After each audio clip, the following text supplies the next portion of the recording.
fans are watching you go through a major marital crisis. Your husband was caught cheating. How'd you find out about it? Actually, my nurse walked into the office to bring it to me on an iPad where it appeared on a blog. I mean, but was it true? What did he say about it? His response is, "Hey, Jackie, I really messed up."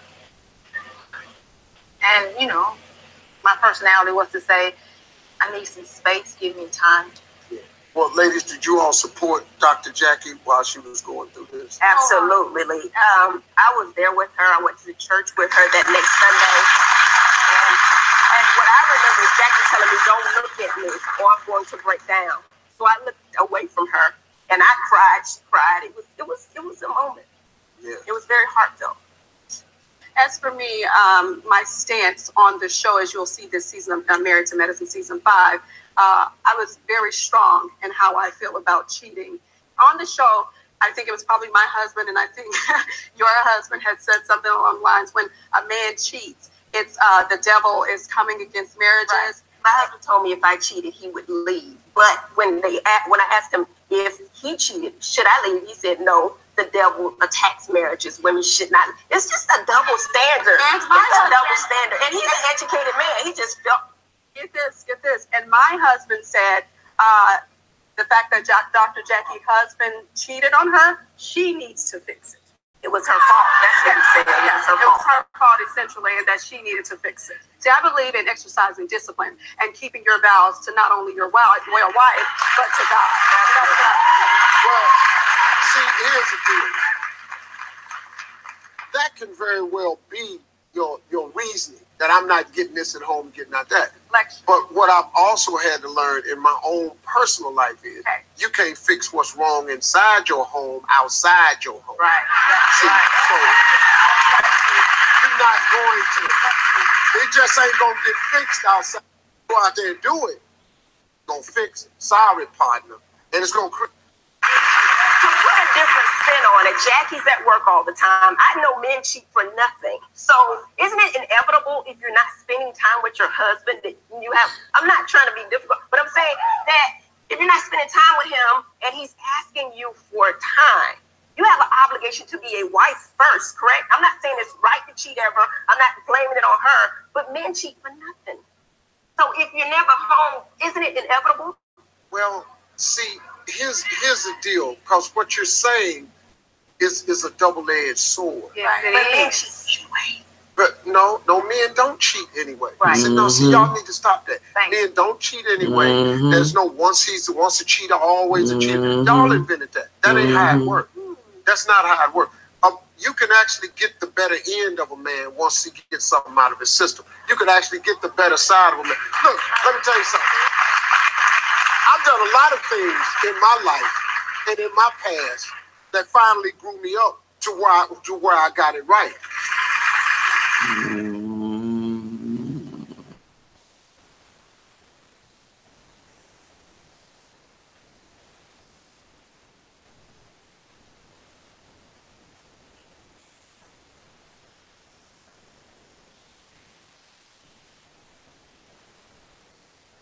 Feel the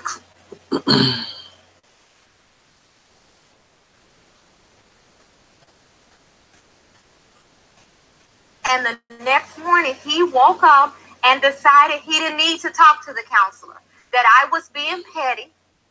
And I told him, if you leave the door, he laughed. What the did you think I was going to do? When he left out the door, did you ask him why? It doesn't matter. I knew where he was going. I asked him not to go. He chose to go anyway. Was it like a golf trip? No, he has a best friend that's a woman, is a big time manipulator. And what I had asked him, Is there that the two of them have feelings for each other? no, it's not a physical relationship. Oh. But as a buddy, as a golfing buddy, as a sports buddy, as a buddy, that kind of relationship. So nobody needs to tell me. Nobody tell me what he doesn't want. Okay. I really think he's making a mistake. Absolutely. Well, that's fine, but I don't you want tell you to me make you the would choice. tolerate Toya, this. Toya, You tell me you would tolerate this. I would not. I would not. I would not. I would Then not. I I'll would not. stay married. I would not. I'll fight for No, myself. I would not. I would I not. know that she wouldn't. She But wouldn't. do She you wouldn't. really want Nobody a divorce? would. But do you want a divorce? Yes, I want a divorce. If I cannot feel love in the home I sleep in, then you're criticizing me. She needs support now, Toya. I am supporting my It is man. already done. It is all. And let me tell y'all something. And I know I yell and scream at you, and I appreciate So it's so the damn love done. and what you're doing. I do. But sometimes a relationship must and will come to a close. There are people who stay married for all sorts of reasons. I'm married for love, and that is the only way I'm going to stay married.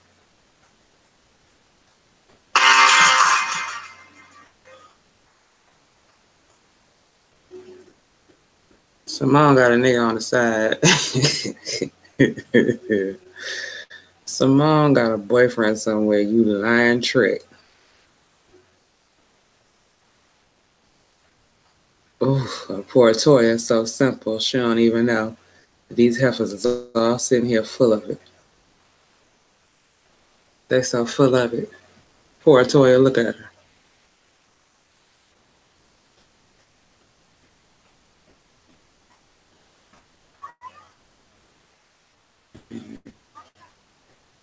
Shawty, put my clothes back on. I heard you. No, I heard you out there shouting since I've been gone. You got to bring that trust back. So even if 10 years later you're still going to lose that trust, but you're still going to be fighting to bring it back. And that's all it is. At the end of the day, you got to bring that trust back. I said, will you get rid of Tammy? He said, okay.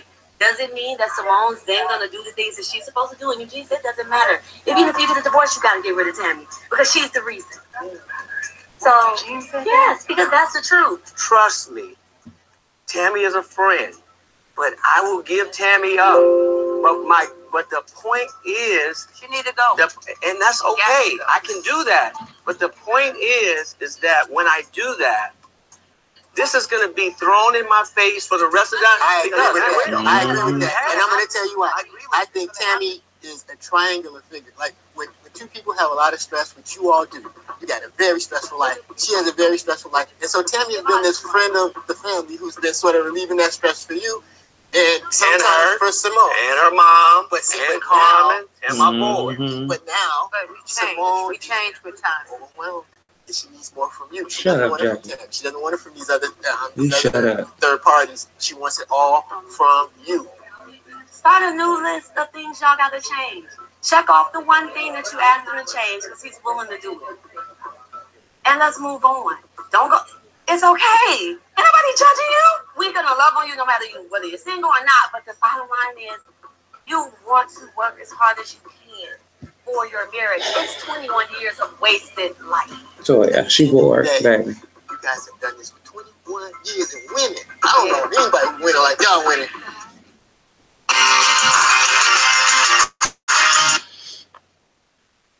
So at the end, they pretend like they're going to get back together. But I can tell you now, Simone got a man somewhere, and she over that relationship. She bored, and he been bored. But why everybody that go on the show getting a divorce? How long you been streaming? Couple minutes. Why those couples on TV get off TV and fix your marriage? I mean, they came on TV to raise their visibility. To me, it seems like a majority of them don't. You know, I feel like Heavenly and her husband like each other and they want to be married. I feel like Toya and her husband like each other, and she gets on his nerves, but she has made an effort to grow up a little bit, and he likes that she's a little dumb and he's attracted to her. And she gave him his boys that he wanted. So Toya's husband is satisfied.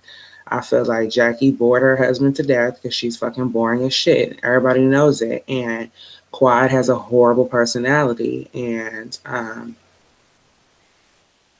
you know, Heavenly's obnoxious, but she seems like she's fun too. And her husband have fun together, and they both are on the same wavelength. But Simone and Quad have horrible personalities, and any man that they're with is going to be miserable. And poor Toya doesn't have any intuition or any discernment or any life experience or anything. Poor little Toya. So she reminds me very much of Portia. She don't know what time it is, you know. She's worse than Portia in terms of being clueless, but she means well. You know, Greg is bored with Quad. Quad's personality is terrible. She's acting like she don't know why he entertain the other women. It's like, you're in Atlanta.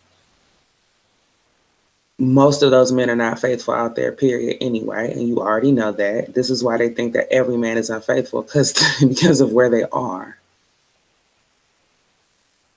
You know, but they're so busy trying to have a man anyway. No, I'm good. Well, the men don't even want to be married to them. Well, I don't want a baby with him because he funny looking. He's funny looking and he's corny. And now that she's on TV and she has some of her own money, and she has another TV show called Sister Circle, and she's networking, she feels like she could do better, but she can't make it seem like it's her. She has to make it seem like it's him and it's his idea, so she can get her alimony and keep it pushing, because really, technically, she don't have no real job. See, that's gang. And that's why she ain't had no kids with him. She gonna go get married to somebody else and have kids with them. But as long as it takes for her to make it look like it's him, it ain't him. Because she can't even get along with these other women. It's not like, it'd be one thing if these people were only having a misunderstanding in their own relationship. They don't get along with nobody. Why don't get along with nobody?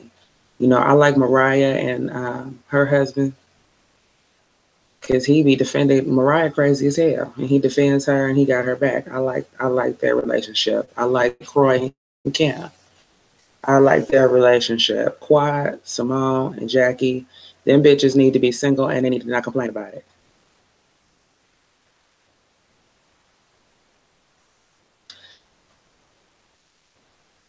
Quad wants to become a baby mama, not a wife. I think she thinks she can get remarried, and she just wants somebody that's not that corny. But see, Quad ain't all that.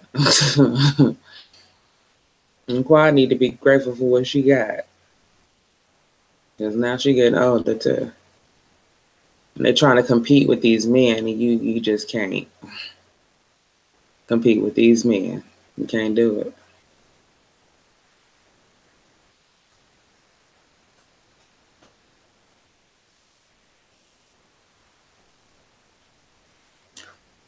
And that's what happens when little girls got low self-esteem, and then they get popping for a minute, like, oh, I got options, you know.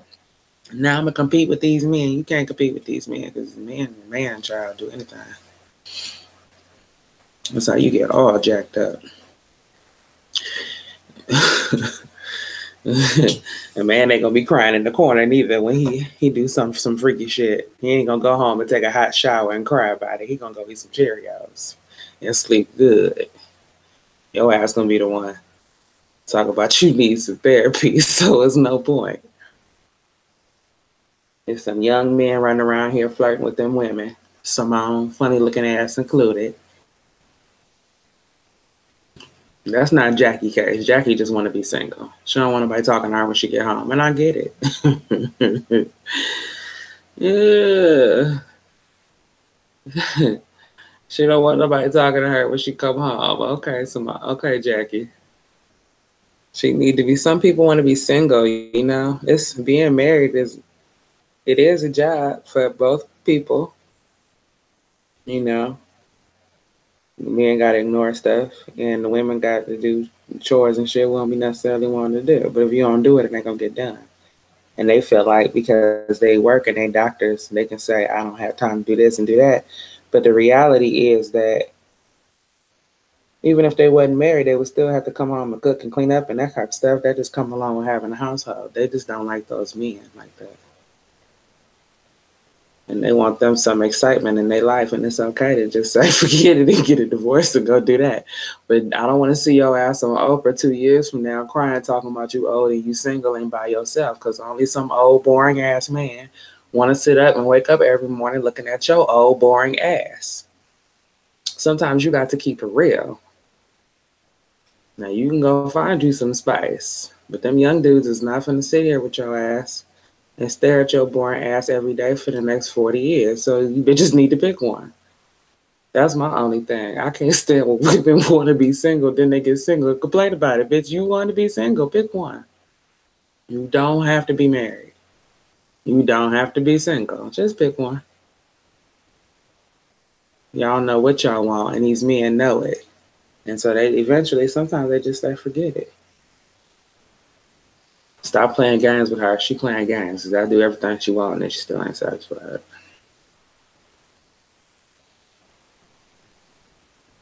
Judge Joy said Jackie just wants to chart and sleep and practice medicine. That's what she wants.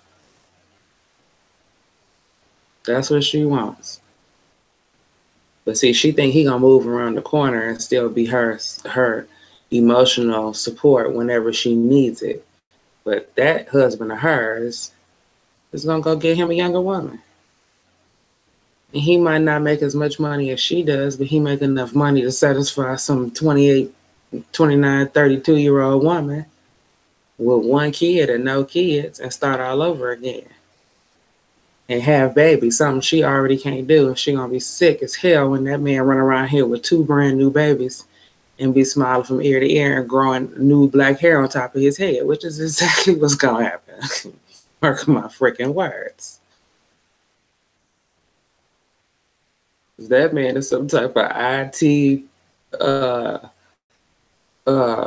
supervisor, some shit. He in Atlanta too? Child, please, girl, please. You bitches is playing. If you don't send them employed black men back there on the market, you bitches don't want that bad. Y'all selfish heifers. Some girl struggling with her rent right now that would love to take care of your husband, girl. You better stop playing. I don't feel sorry for him. No, I don't. Acting like they being abused. You bitches ain't being abused.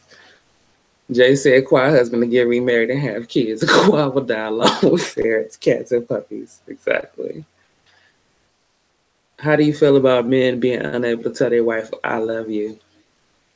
I highly doubt he's never been able to say, I love you. He's having a hard time being intimate with her. He's not going to say, I love you because she being pushy, talking about, come here and say, I love you. He sat right there on that couch and looked at that woman and said, I love you. I want to stay married. This, that, and the third. I'm going to get rid of this bitch that's your friend. You done got rid of all my friends. Now I'm friends with this bitch that's a mutual friend to everybody. You want to take that from me too. So I'm isolated completely. Okay, that's fine. I'm going to give up my whole soul. Because see, he know he could concede with her because he knows Simone's still not going to be satisfied. That's why he kept saying, I can get this woman that, but then is she going to fuck now? And what did Simone sit there and say? Let me see if I can find this clip. She did not say I love you back to that man.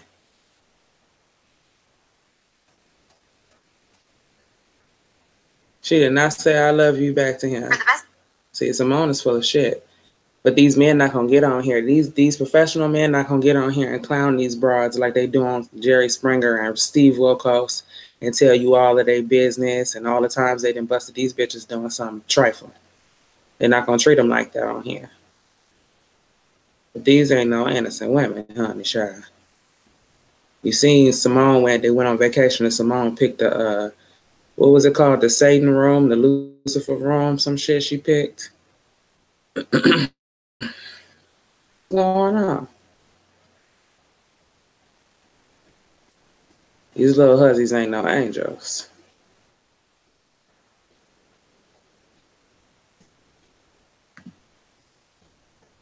Let me see if I can find that one. when they sit down and he sit there and apologize to this wench. See, I don't believe her at all. And Toya, no, but they ain't gonna let Toya get no word in.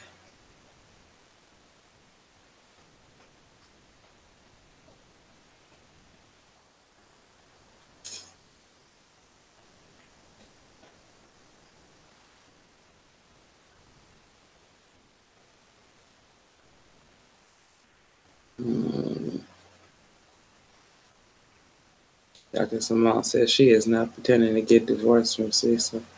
Who said she was pretending?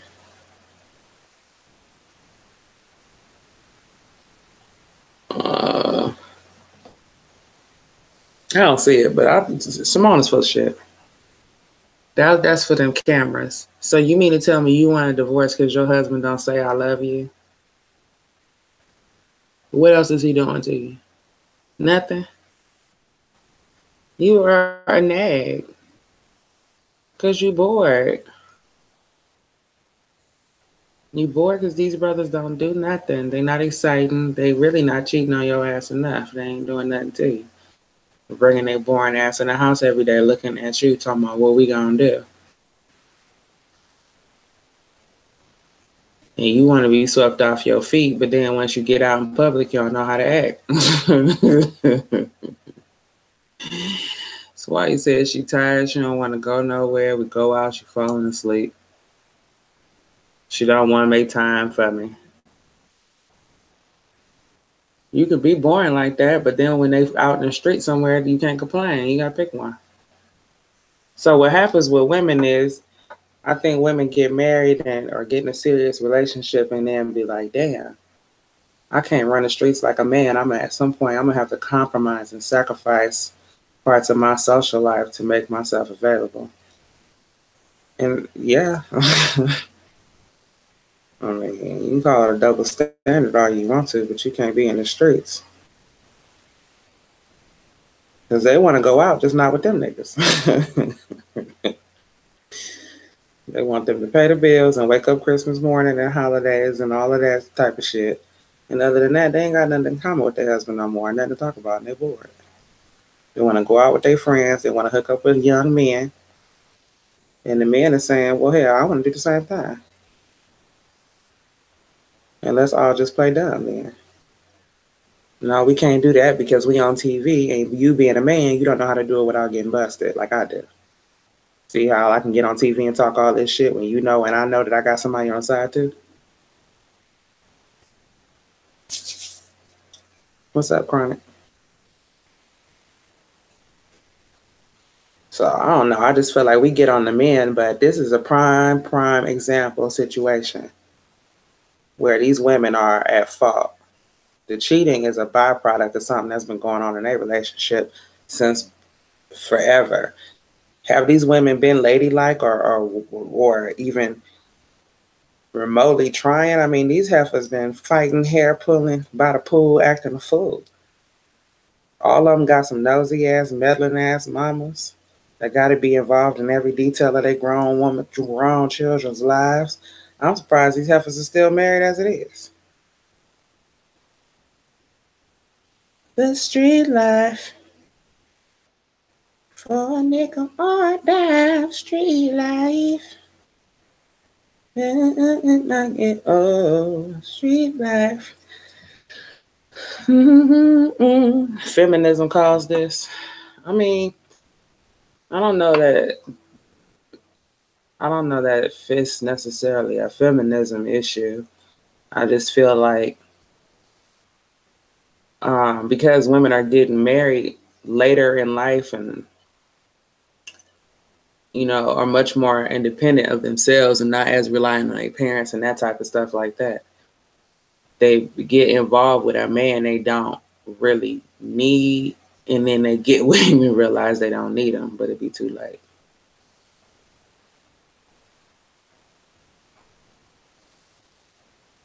So, and the men need to be needed. So you need to you got to be with a man that you need for something. If you don't need his ass, then that's what they're saying. She don't spend time with me, but really she doesn't need me for nothing. Simone went and bought a whole nother house on the other side of town and didn't even come home. She don't need him to do nothing for her.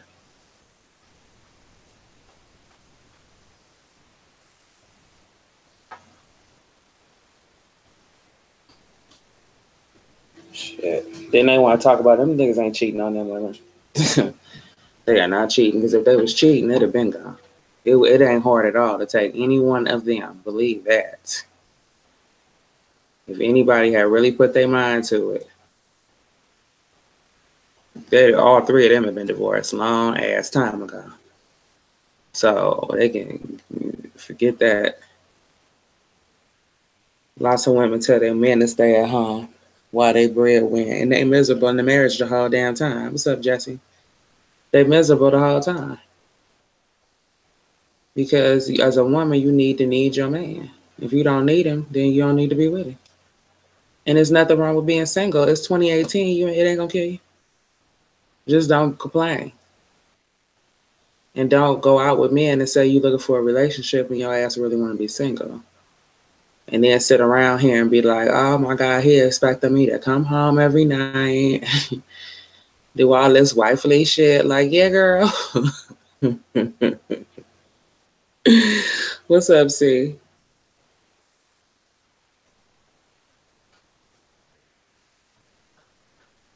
Race versus class. You put a drive by on everybody. I'm sorry, they be getting on my nerves out here. We did a follow-up video too. They took it down though because I was playing music, but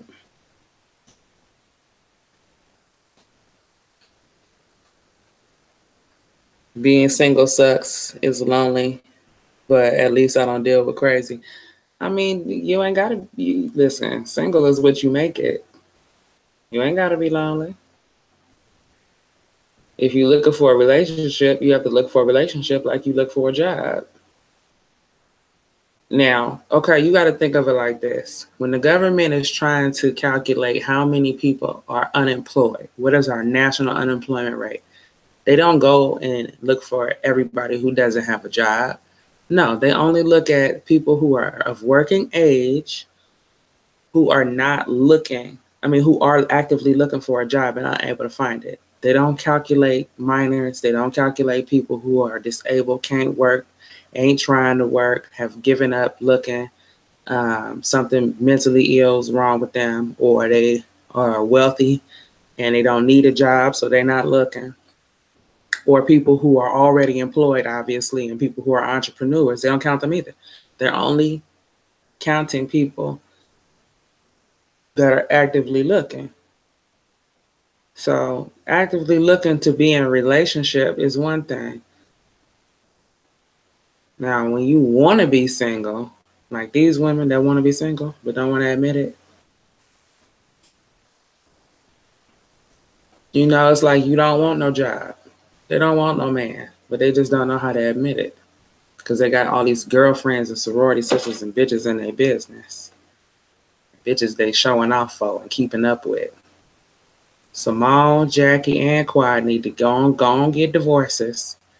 Leave those rich, wealthy, well-educated, tall, vibrant, healthy brothers need to throw their ass back out there into the sea because they don't want them. And them heifers need to get on a plane together and go on vacations and argue and get drunk and do what they really want to do, which is be with each other and go get their nails done every day and argue, talk shit, and be men. The strong black is, single bachelorettes that they want to be. That's what they need to go ahead and do. I am not naked.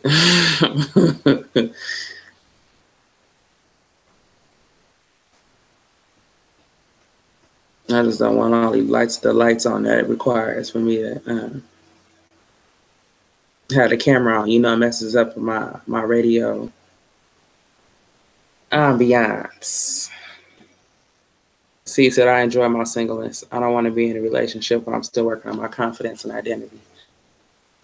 I heard that. It's a way to be single where you ain't gotta, it doesn't have to be miserable. Especially when you single by choice. What's up, Tisha? But my main thing is, why is it that these people are not surviving these relationships once they get on this Bravo platform? Do you think they already had problems in the marriage and that the TV show is bringing it out? Or do you think that them being on TV is changing them up? I personally think that these women are getting more attention than they probably ever have, and then being validated, and they're feeling like they got options now. And they're taking a look at who they're married to. I honestly feel like Jackie is a lesbian. I'm sorry. She just gives me this. I feel like Jackie is a stud. She just really comes off like a stud. I feel like Jackie is a stud to the point where she don't even need a girlfriend. She just wants to be around women. She's an OBGYN. Like, I'm telling y'all, I just feel like Jackie is a stud. And I feel like Simone know it. But Simone like me, and she just want her a young tenderoni. You know, and Quad want one of these football players or one of these rappers or something. That's what Quad want. I'm not even trying to be shady. I really do feel like Jackie is a stud. And so do her husband, shit. Oh, poor man. Yeah, Quad want a baller. Somebody need to go ahead and hook Quad up. I want Quad to be happy. Just know that you're going to be single, girl, after you divorce this man, make it look like it's his fault, and take his money on TV. Just know you won't be getting married to any baller anytime soon. I don't want to hear no complaining. That's all.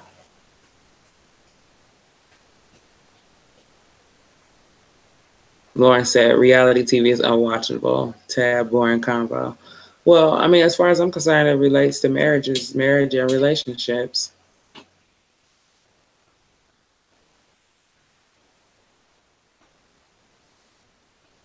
And the main thing we're talking about is how, like in this particular instance, the men are given all the responsibility for these relationships breaking up.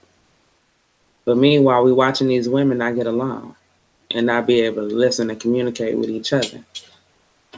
And then they want us to believe that it's entirely these men's fault that they can't communicate with them either. When really, these heifers can't communicate with nobody.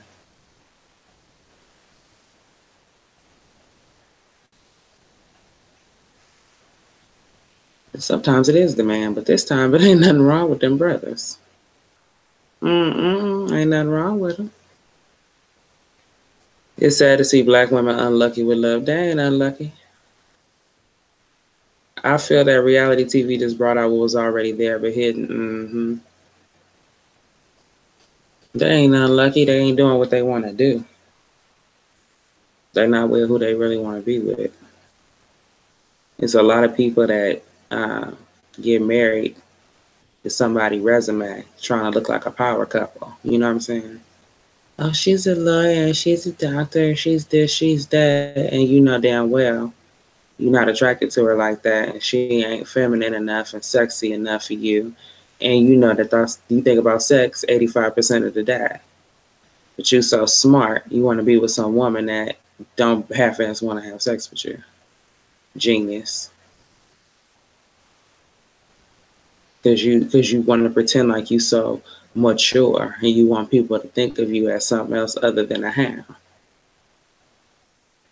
You know, people talk about Melania all they want to, but that says something about Trump's character.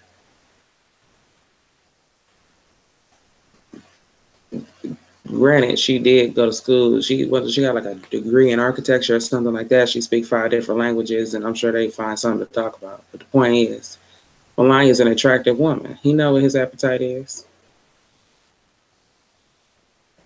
Instead of doing like he did before, and then you don't want to come home. Everybody needs to just go get what they want. Instead of trying to be smart. Melania is a smart lady. Peter and Cynthia divorced because of the show, I believe, as well.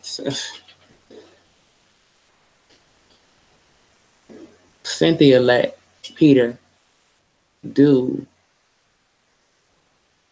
things that she knew she didn't agree with. Let him spend her money on restaurants and call shots in areas that were really deal breakers for her. And then she had her mama and her sister in her business on top of that, and it all in the show, and that stuff was personal. And then she never forgave him. She never forgave him for wasting her money. So by the time he got to cheating on her and embarrassing her again, she was done. But she still loved Peter. Because Peter is actually what she wants. Peter got like a bunch of kids and a bunch of baby mamas. I believe those TV shows pay them to go through divorce. It's possible. Who was that was saying the show told them they needed to make a decision to get a divorce or something?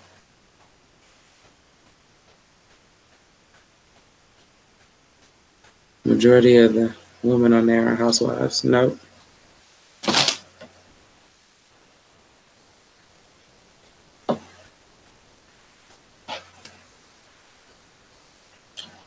What else going on in the world today, y'all?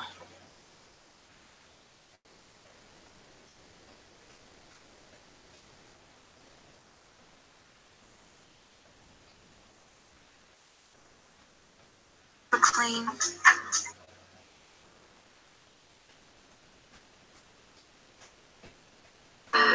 Staying at two separate houses, which we're doing most of the time. We're in a place where we're arguing over basic. It is so basic. Simone, I remember there was a time we couldn't get you out of the house without Cecil. I'm married. I'm not going anywhere without my husband. You guys did everything as a couple on the weekend. You guys have to stay at the same house. You know, he's just so hostile and angry about every little thing. Well, let's talk about communication. We're going to talk about it. We're not spending time together. We're not going to sugarcoat this. Despite what you perceive as Cecil having a bad attitude or being combative, you focus 100% on getting you right. Don't be stubborn. Kindness is the biggest strength. But when somebody is mean, it's hard to replace that with something nice or a smile. It's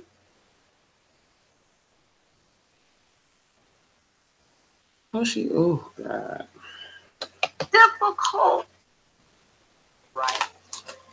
It's a tough pill to swallow.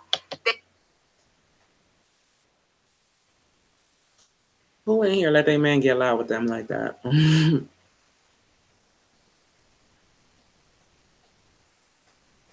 She know any other time they be in there arguing, but she get on TV and act like it's just him.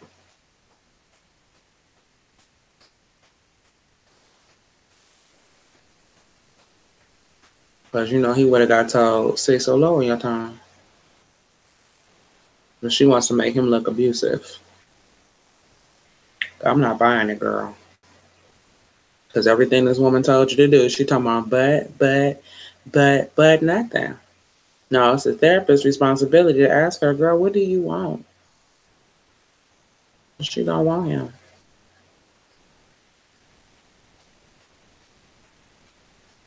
I lusted after Kenya more. Kenya's pretty. Voting here in St. Louis, April 3rd, getting McCaskill out of office. I heard the hell out of that. What else are you guys voting for?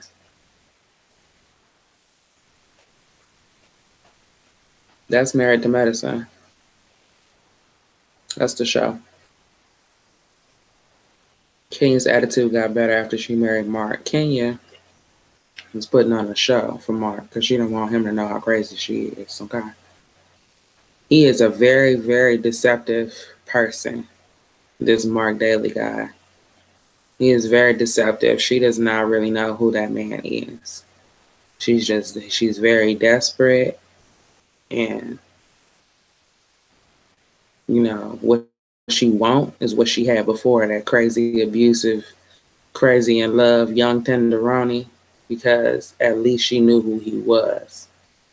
Because some of these sophisticated brothers is full of shit, and Mark Daly is one of them. I'm like Regine, honey. I could look him up and do. That's why he didn't want to show his face, because he knew the Regines of the world was gonna know that he is a con man. He's a con man. We should be worried about her more than Kenya. Mark seems like he is a beta male. He ain't no beta male. He's pretending to be metrosexual beta male. That's all part of this clean image that he's putting out, this squeaky clean image. But he is a con man. That's why everything about him is so fake looking. Ain't no telling what he into. Something sophisticated.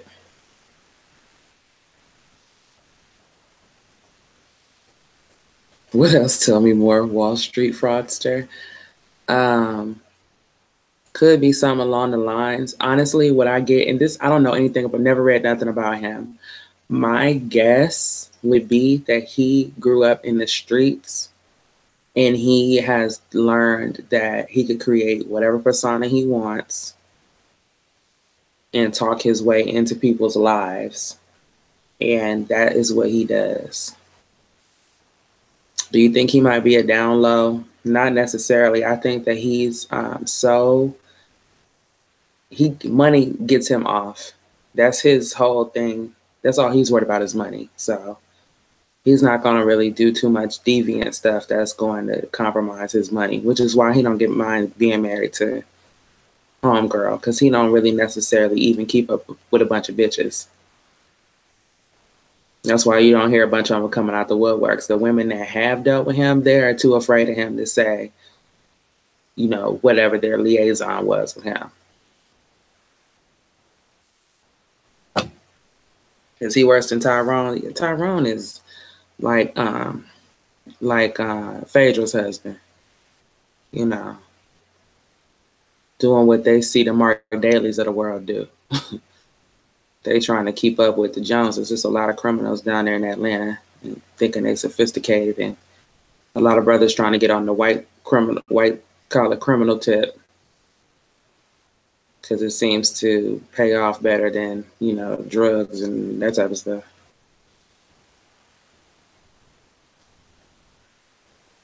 So, yeah, I mean, he might get out and fool with her. It's gonna be just like Phaedra. Apollo and Tyrone, that's the same. It's the same thing. Except Tyrone got all these other kids too. He about to bring over there and let her take care of and deal with his other kids' mama and all of that shit. But Sheree need all that. So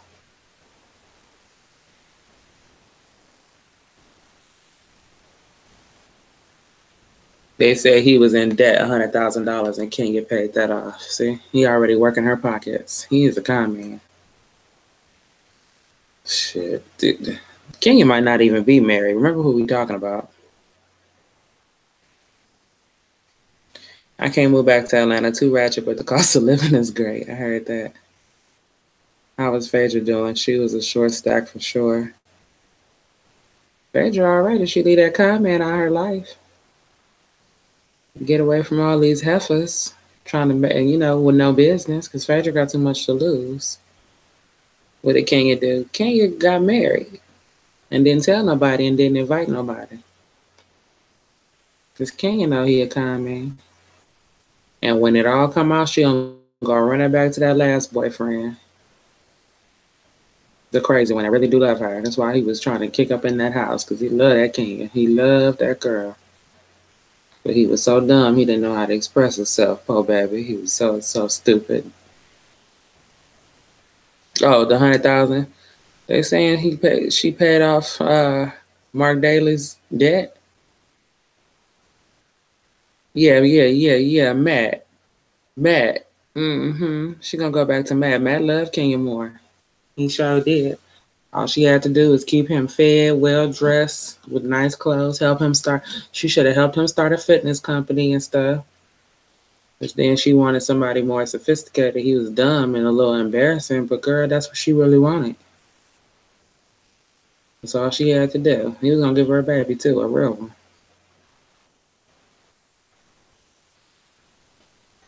Oh, Portia's so cute, bless her heart. She's so pretty to me. Let's see, what else can we say next about Portia? She nice. I don't think Portia wanted her to fly. I really don't. Bless her heart. Portia just sheltered. He was young for her, but that's what she wanted. See, once you have been run through the industry, once you have let friends of friends of friends of friends of friends hit, and once you have dated every man to ever ask you out, you can't go and work the circles no more. She can't go to the hot Hollywood parties and pull nothing because she done ran through all of that already. Every party she go to, 2 and 3 dudes that she done been with is at the damn party. They sitting up collecting, taking notes, whether she slept with them or not. Because you know, men will put the extras on. All you gotta do is go out with their ass and go on a date. That's enough. She can't go nowhere where she ain't ran into them. Kenya is burnt out. She burnt. She is burnt out. Candy burnt out too. That's how she got. That's why Portia Phaedra hooked her up with somebody on that crew at that show. But them days of the ball player, the actor, and all that type of shit, them days over with for them girls. Because they done did all that already. Been there, done that. And they're older now, and those days is over with. Because it's new hoes for that. That's why Evelyn should have stayed with that baseball player, because she's burnt out now as well. She's so pretty, but she burnt out, poor baby. You know, these girls rap sheet too long for anybody to wife them and take them seriously. The type of men that they want. Anyway. Because they're looking for a bigger name. You know, so this is the best name she could get. With whatever little front full of shit business homeboy got talking about that Mark Daly. I don't summon my spirit. Ooh, don't sit right with him. But I like Portia. Portia will grow up eventually. Portia gonna be better off than all that. Portia gonna get her husband. She's not burnt out yet. Portia ain't got no kids. She keeps her body together. She's pretty. She can hold a conversation even if she don't really know what she's talking about. Portia gonna be fine.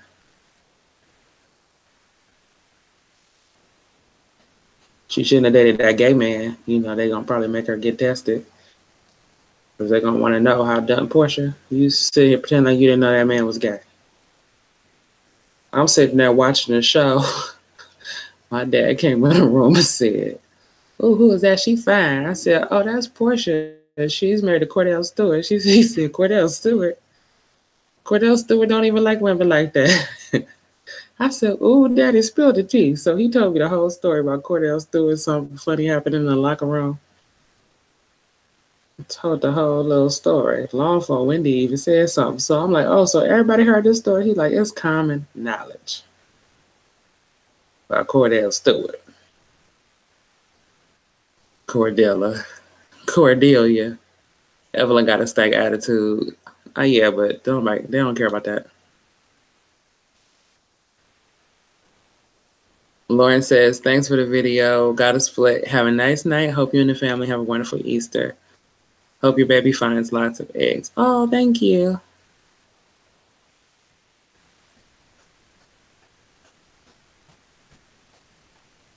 Lisa said, I love Portia. I like Portia too. Portia's fun. I mean, everybody don't have to be so serious. And Portia, the other thing I like about her is she don't try to push people out and take people down to try to be number one. And that's all Kenya does. Now, Candy, I've been wanting them to take her off this show since she got on. You know, I'm an Escape fan, but in terms of this show right here, oh, I can't take it. Did you see how she was talking to Kim? I said, Kenny, why you acting like you about that life, trying to punk this girl? For what? For what? It's not right.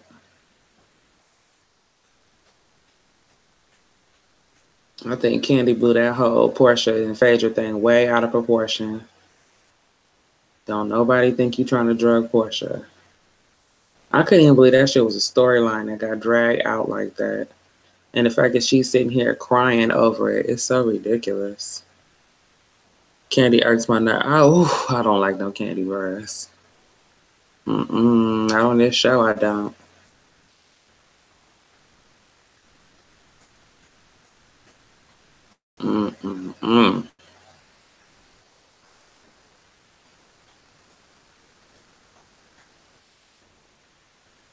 I'm so tired of all this apologizing BS. Every time Portia apologizes, Mando always bring it up, and then the drama starts again. Who is Mando?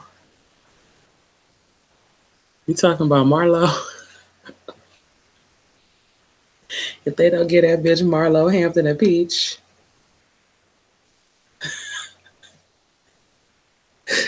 No, it ain't no 4-part reunion. You better stop.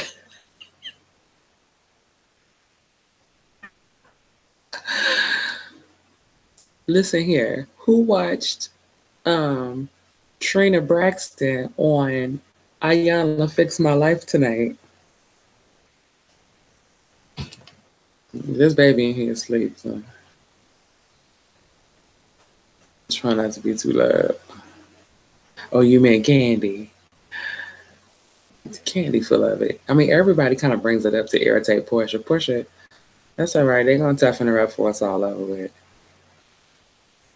She is truly working for one and has been working for it. Okay. So look, so Tracy Braxton was on and I have to say this.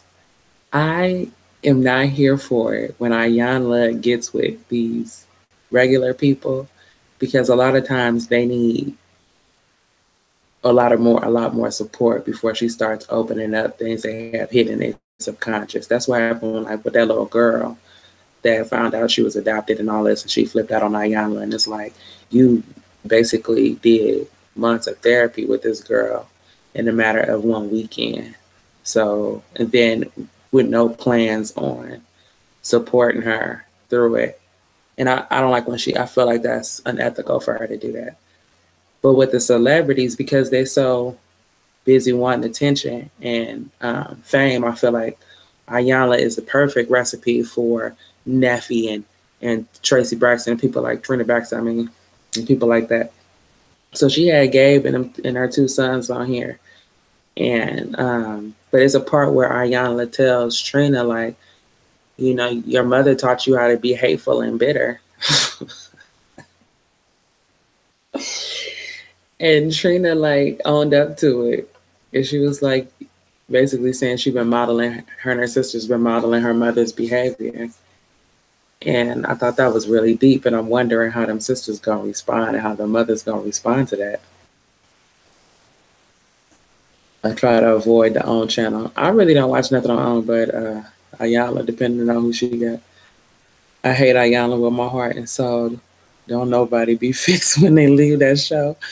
I mean, I feel like she got Neffy together. She was like, you are a gutter snipe. She called her a gutter snipe out the hood. But see, Neffy be clowning, and she needed somebody to tell her. It's some women, like Quiet, for example.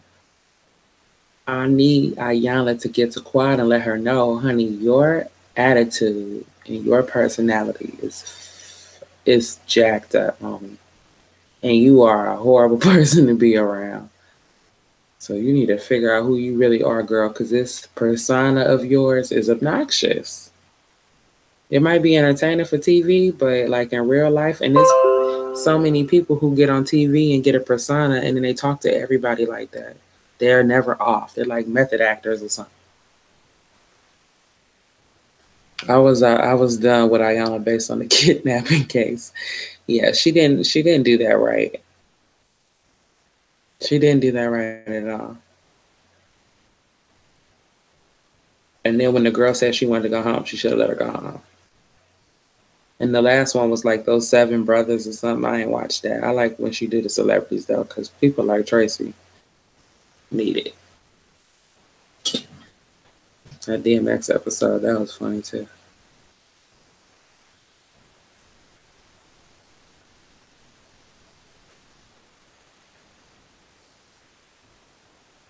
Trina and Gabe still love each other, though. They might get back together. He like that abuse. He want that sassy black woman slapping him around. He like it.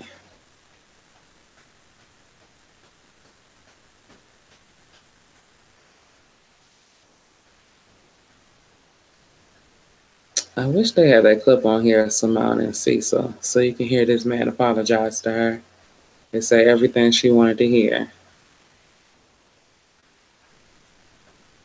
Did anybody watch Braxton Family Values?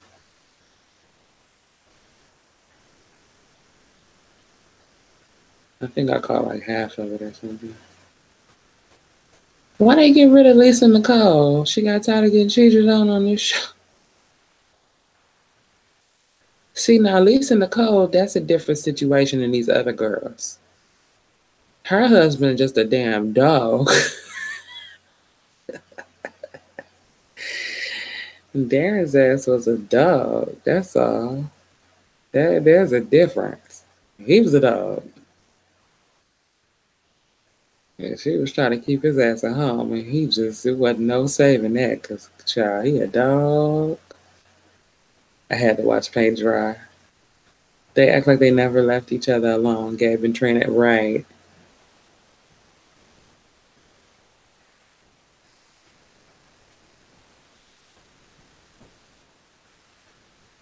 Right. Who's Bravo Andy? Andy Cohen. Andy Cohen is the producer of all the Real Housewives shows, that Real Housewives franchise. And it seems like a lot of people get divorced when they go on that show. I haven't watched the Braxton show in a long time. Last time I watched, they were talking about Tony dating Birdman or something. Yeah, well, I thought the last one was really powerful because all the girls got together with their dad and his mistress and told him how he made them feel. And the dad was kind of nonchalant about it. He just really felt like it was his life and he could do whatever he wanted to do. So I feel like that exchange was pretty interesting.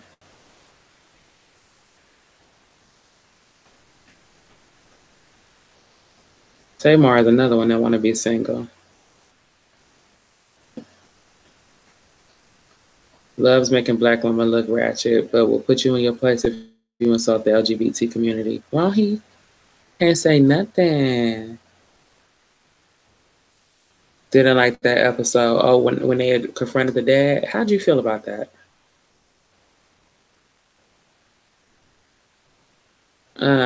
I was raised by my father. I felt like I recognized that kind of, like, I don't have to consult you with my decisions. I'm a man. I can do what I want to do type shit, you know. That part was familiar.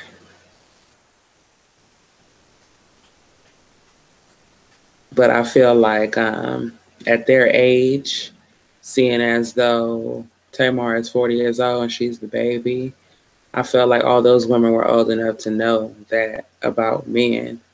In some kind of way, their mother, you know, you expect people with two parents to understand how men operate. In some kind of way, these women are so clueless when it comes to men. Some kind of way, they didn't know how arrogant men are about what they want, you know. They're like, you didn't consider me? I'm your daughter. Like, girl, you don't know? Hey, April. Girl, you ain't know about these men, child. They gonna do what they want to do, honey.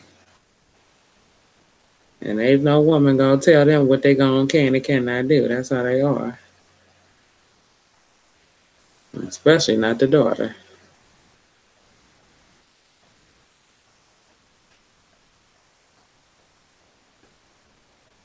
Kiki, I found girls raised by single dads have better relationships versus the other way around. I think I would agree. Not so much because of what your father is teaching you, but more so because I think single mothers can sometimes teach bad habits. in terms of what to expect from a man because they're in a situation where they, you know, are financially trying to make ends meet and that type of stuff. So they tend to have more material needs and they excuse a lot of character flaws and they teach their daughters to overlook the character for whatever money or whatever do bring it to the table, which is a bad idea.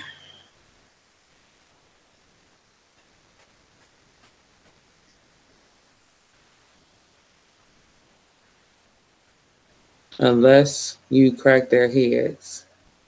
That's what the mother should have done. That's why Tamar shaved her hair. Tamar losing her mind.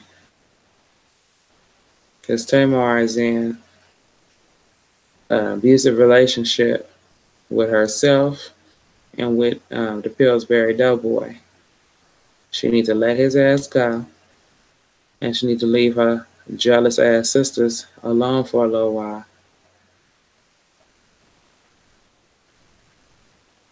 And they gotta live their life as individuals instead of up each other's ass all the time. Which they don't know how to do. You know, they don't know how to make decisions without worrying about what everybody else in the world is gonna think about it. It takes them too long to do what they need to do. You ain't always got that kind of time to play with your life, you know?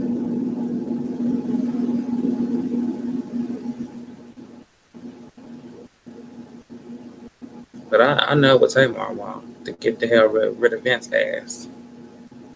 And I don't blame her, girl. Get rid of him.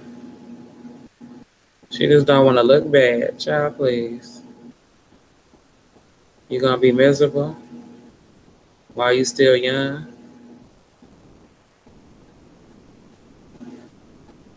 Waste your damn time worrying about what people gonna think about you. I learned a lot from my parents' divorce. Like what? What are some things you felt like? I think my air conditioner is on or something's loud. What are some things you felt like you learned from looking at your parents' divorce? My parents got divorced when I was like 7. I thought it was like the best idea they had ever had. I couldn't believe it was taking so long. You two do not like each other, so I don't even know why you subjecting all of us to this shit. He can't stand to see you coming. You can't stand him. I don't understand why they jealous of her. They all had the same opportunity. They just jealous of her because she's still young. See, Tamar got one child. Tawanda got baggage. Trina really don't have no baggage because her kids is grown, but Trina thinks she got baggage because she's fucking dramatic. You know, Tracy got baggage because she ain't gonna let her grown son live his life either, so she wanna have baggage too. But really, by right, it's about time for Tracy to go ahead and get her divorce and go and be single, do what she wanna do too. She tired of that nigga, and her son is grown. So, and they think that they think Tamar has a youth that they don't have.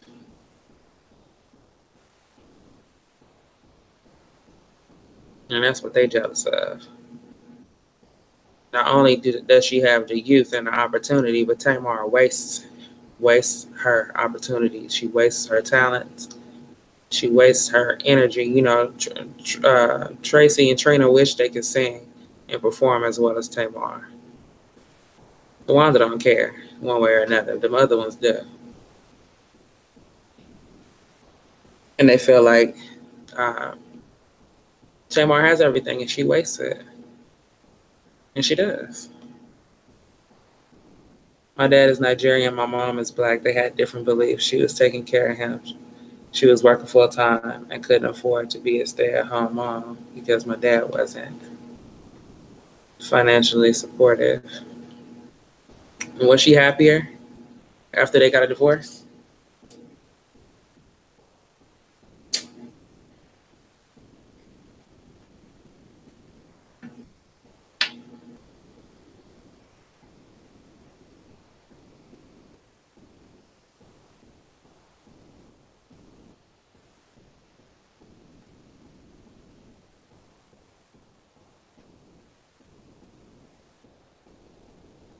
need to go play music, man. This shit drives me crazy.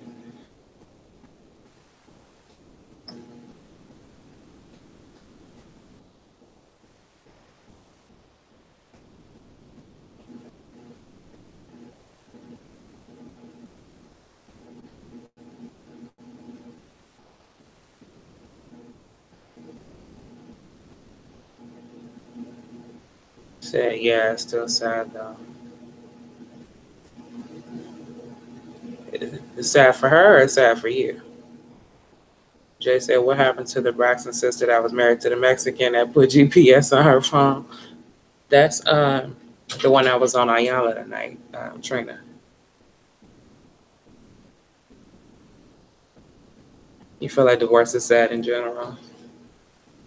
I mean, when people invented the concept of marriage, life expectancy for adults was about 30 years. Life expectancy was like till 30, okay? So now forever is 3 times that. Sometimes 2 people get together when they're real young, and then they look up a decade later, and one or both of them is a different person. And they have a different idea of how they want to spend their time. And so I just feel like, why be miserable and wake up every day in a house with somebody who you can't stand? That's just not healthy. Why do that to yourself?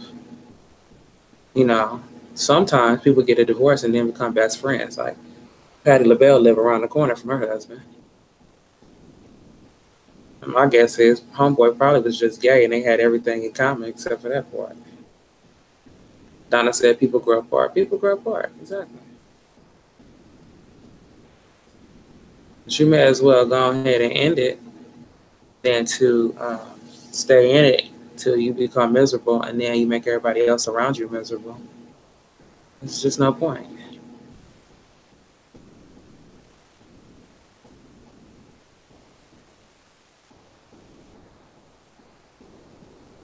Well, we can't really be, we can't keep ourselves bound by what other people gonna think about us. No.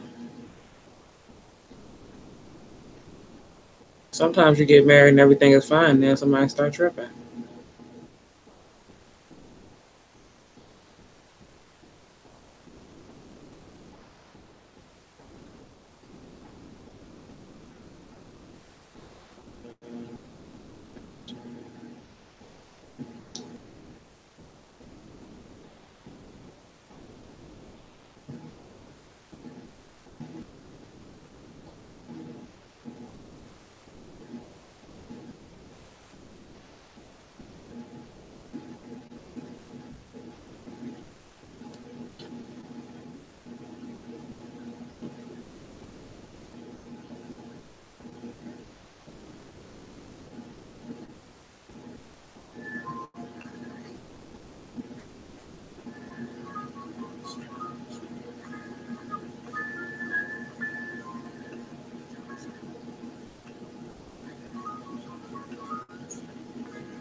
I'm watching the Trina clips with her ex. I wish my parents divorced. My mom was miserable. See, sometimes they just gotta end that misery. The children pick up on it. Absolutely. I did. I was glad my parents got a divorce.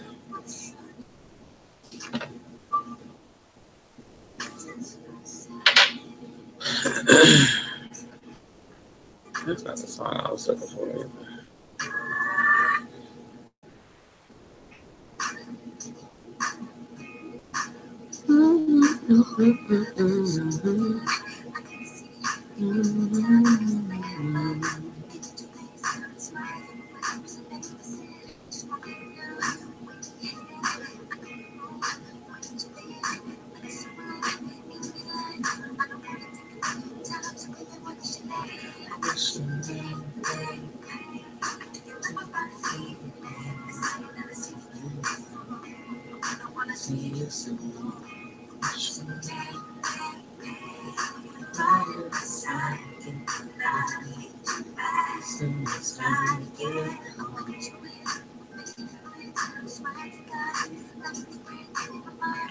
I wonder what Jan Concert looked like now that she didn't divorce that man of hers.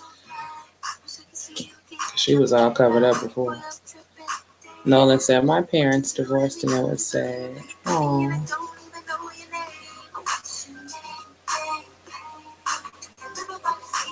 Also, it's hard to make the marriage get between the both of them.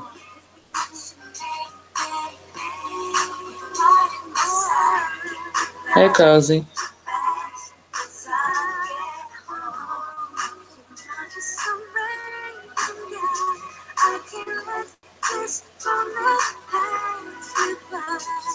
Trina's ex cheated on her, and Gabe is pissed. Gabe, Trina's ex cheated on her, Gabe's pissed. Trina abandoned her kids. Now those kids hate black women. Trina is obnoxious. And them little boys is weird, so they ain't got to worry about black women, white women, Hispanic women, Asian women, Indian women, Turkish women. They don't have to worry about women. Period. Because none will be chasing them. So they're just not going to have to worry about it.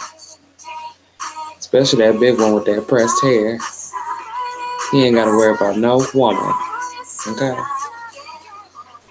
Now, Rob, you can work with Rob. That one, I don't know, honey. Talk about a fixer-upper.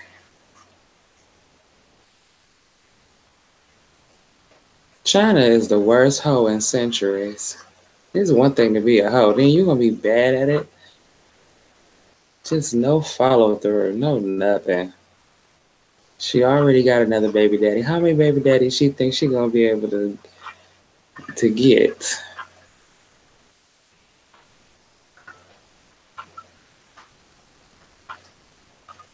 How many baby daddies? All she had to do was marry boring ass Rob. Boring ass. Jeez. Have you seen the show Hustle and Soul? The Pink Teacup. Hustle and Soul. Is that the one with the man on the restaurant, but he got his girlfriend working there and then he want to sleep with everybody else in the restaurant? Is that the one?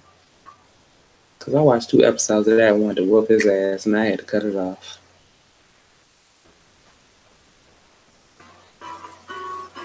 I don't know what the Pink Teacup is.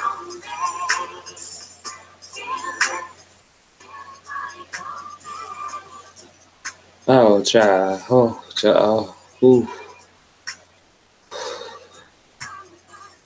All the women is tired in there arguing and fighting and shit in front of customers.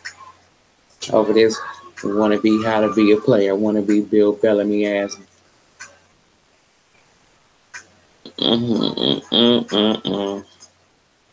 Girl, he need his ass whooped. That's all I got to say about that. People be doing the most these days.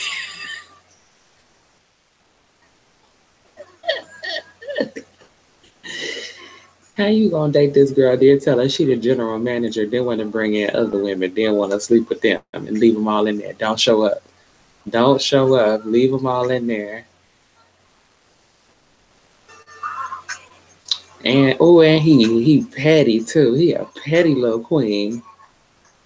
I said, if y'all don't get together, you know what you bitches need to do? Y'all need to gang up one night and lock them doors to that restaurant and whoop his ass. I'm talking about whoop his beat. Y'all need to beat his ass. Okay. Shit, I don't know what they do now, but I know in the 80s, the women used to get together. Like them Braxtons, all them sisters like that. Back in the day, Gabe would have got his ass whooped. They would have said, girl, he did what? They would have all showed up together and jumped him.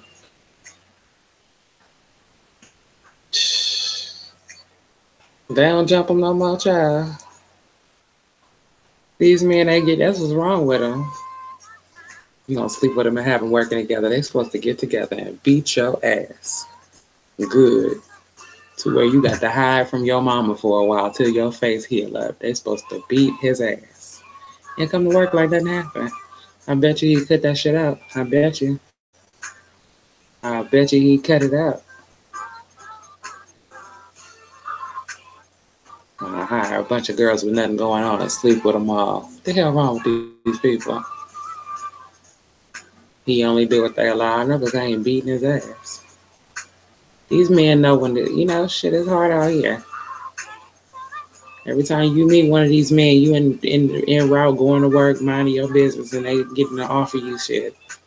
Can I get what you need? I help you with this, and I help with that. I help with this. I help with that.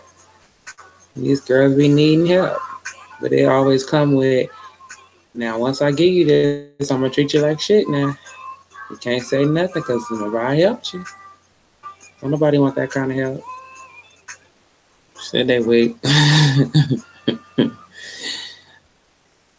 Very weak. Let's say what's on. Is Jenny in the back?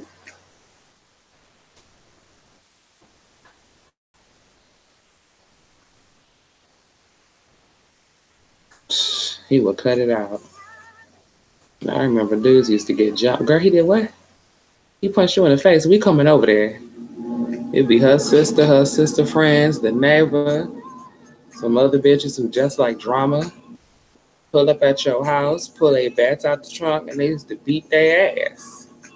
That's how domestic violence used. That's how it used to get solved. And then she go in there, go to bed, you go nurse your eye, and calm your happy ass down. So you get beat up by a bunch of women. You run till that.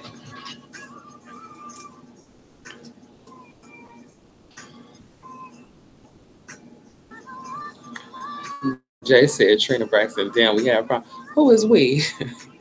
We, Chemo Sabi.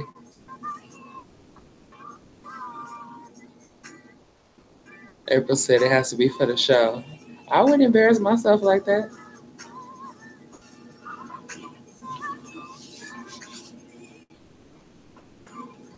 I would not embarrass myself like that for no damn TV show. These hoes are tripping.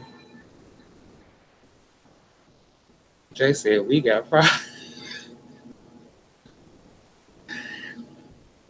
No, Trina picked the kind of man she wanted to push around, to be a pushover. But the part she didn't consider was that she had children that could be used as a pawn and to take frustration out against her, against them kids.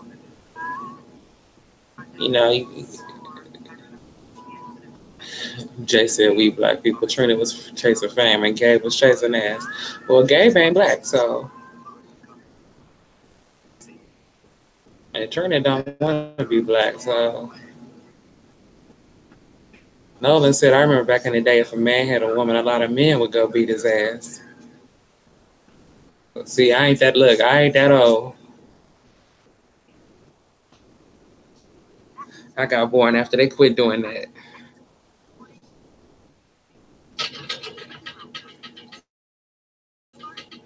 But in the 80s, the women would go whoop on their ass. Go whoop on them. Now don't nobody show up but the police. Well, I ain't calling the police because you're going to take your ass to work tomorrow. Then you're going to beat my ass so you can get out of work. Beat your ass and you going to work. Shit.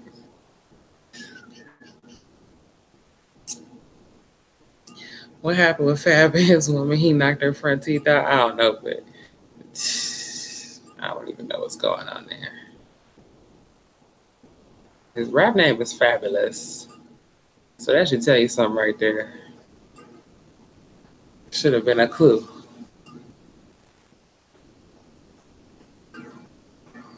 He ain't never treated that girl right a day in her life, so I don't even know what she wants us to tell her. I keep trying to find the sympathy. That man ain't never made her feel like she liked him. He ain't never been nice to her. He ain't never loved her. He ain't never treated her like nothing but a hoe and a toy. And that shit been going on for decades. They said they've been together 27 years, and he ain't like that bitch all 27. That's one of them girls that won't go. She won't go nowhere. He didn't let her know he don't want her around. He hoping now he'll kick the teeth out of her mouth. Now she gonna stop chasing him, but she not. So I don't know what I'm supposed to say.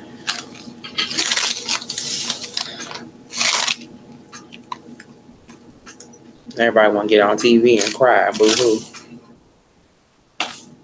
And act like they ain't been playing Fatal Attraction with these niggas all year long.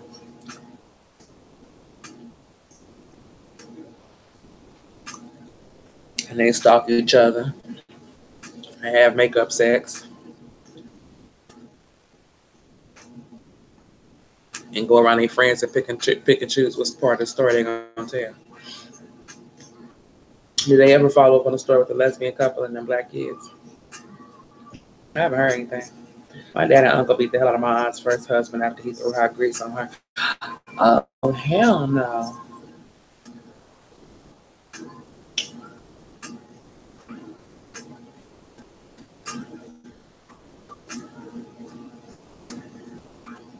The police believe all the kids was in the car, but 3 were found.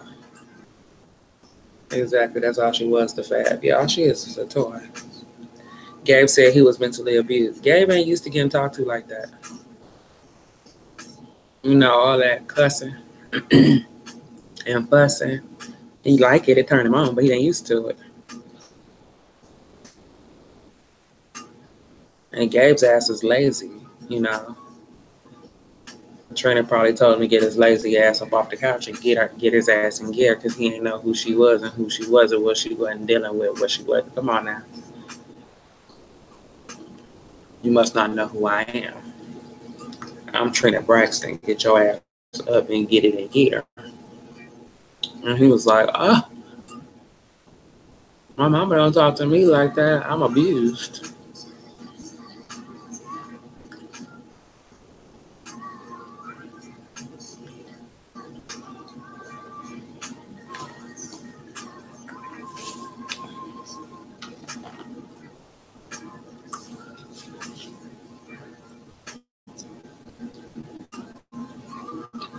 Spending who money? Gave money.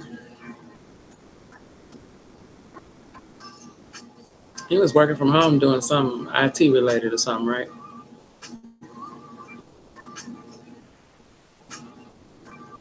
It wasn't enough for her though, because remember that she got Tamar bragging, running around here with Vince spending his money. We need to learn how to treat each other fairly, men and women. And people need to learn what morality is. That would be nice. You know, I feel like he wasn't doing enough for her. She just want more.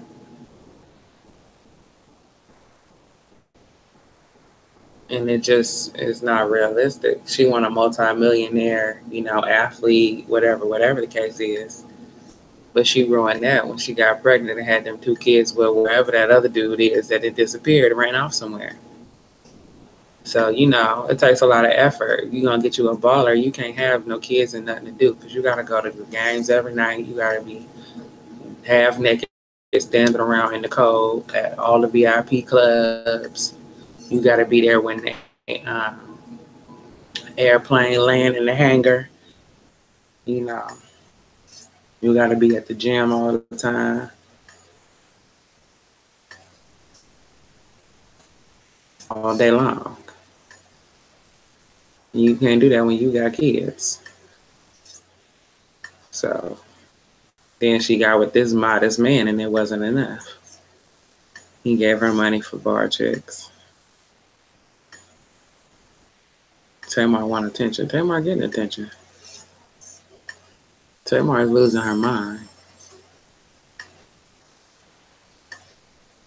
That is not a good sign. She's shaving her head. It's not like she wearing it like a hairstyle.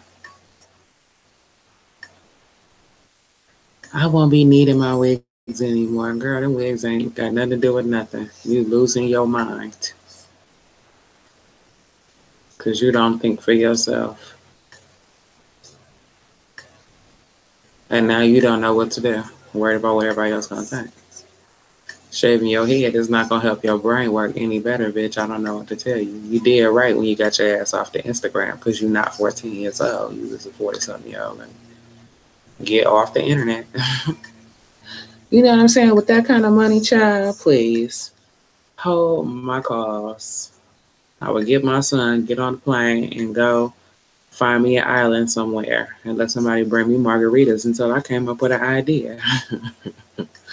Shit. And bring the nanny. What is the problem? She want to go natural with her hair. Oh, yeah, okay. She Tamar lost her damn mind.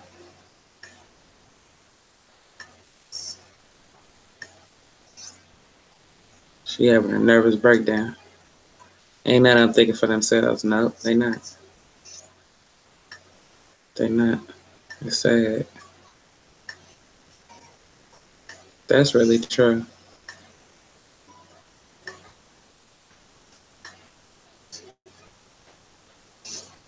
They are pretenders. Their image is most important. I mean, they have talent. All they gotta do is keep singing, but they don't want to do that because they're lazy. And there's so many talented people like that. That's the real issue is the laziness.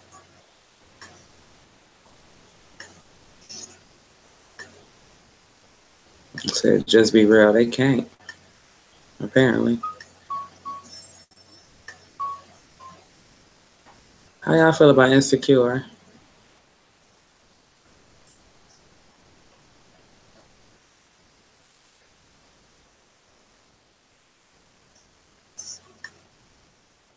For some reason, I just don't care about the characters. Like, I don't care what happens with them. Nolan, she could have at least gotten it lined up or something.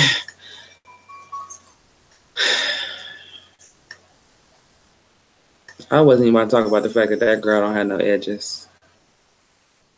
And so she knew that shit wasn't gonna look right. I was just gonna leave it alone.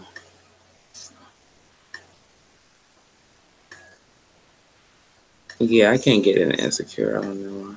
Maybe Tamar needs help from Dr. Phil. Tamar needs to go somewhere and buy her. She needs to go be alone. She needs to go be an individual. She needs to take care of her own baby. She needs to go grocery shop for herself. She needs to comb her own hair. She needs to buy her own clothes. She needs to put her own pants on one leg at a time. She needs to earn her own money. She needs to budget her own bills. That's what Tamar needs to do.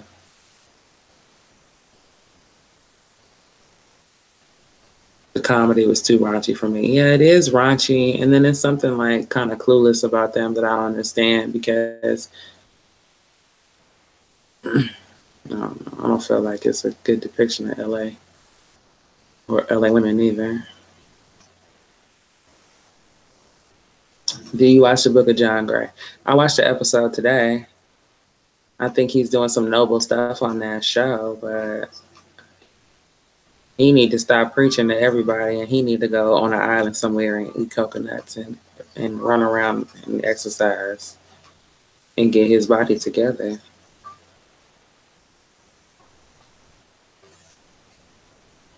Sometimes you just gotta unplug.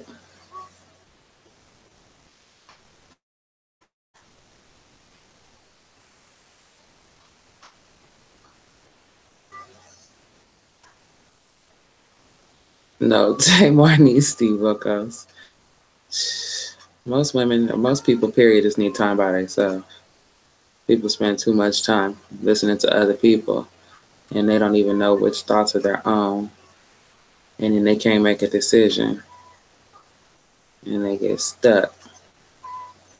If you can make a decision, you'll be so busy making decisions and changing things, you won't have time to sit around and get too depressed. They stuck. And then you want to get unstuck. You need to stop talking to these people and go do your own thing. Sometimes you got to move from where you live and change your environment. You can't do the same thing with the same people. Donna said get off social media. That's number one.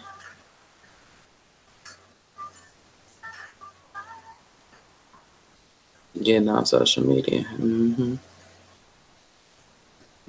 You gotta be careful who you follow too. People always trying to show off and want to make other people envious of them. Don't follow them people. You know, it's this one girl I had to unfollow because she posts real inspirational stuff on Instagram, which is all nice, fine, and well. But I've known this person her whole life. She's the most negative bitch I ever met. So every time I would see her post, maybe she changed, okay? But I would just be so irritated, just like all that negativity you put out in the world, you know, that you never atone for.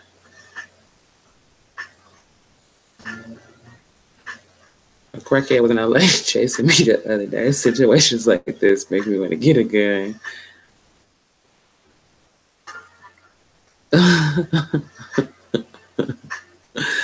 She wants you to keep bringing her margaritas. Oh, that's cool. What will be the recipe for a margarita? Red, right?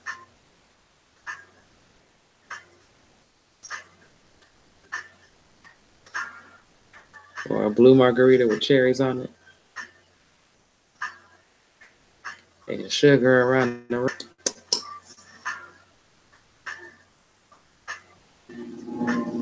Look, I can't even remember what the hell to stand for. What is that? The men get out of town with other women. What that stand for?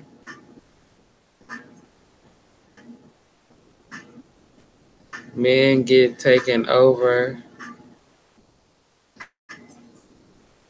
with waffles.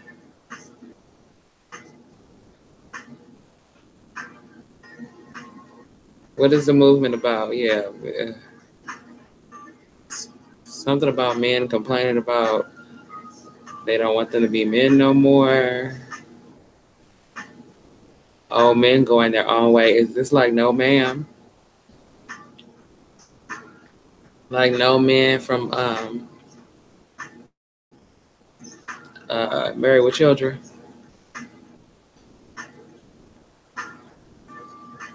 See, that's the same thing I was just talking about.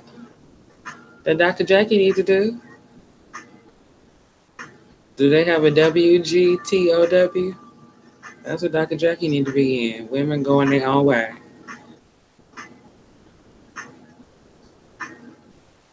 Just don't date nobody and tell them you're looking for a relationship, because you're not.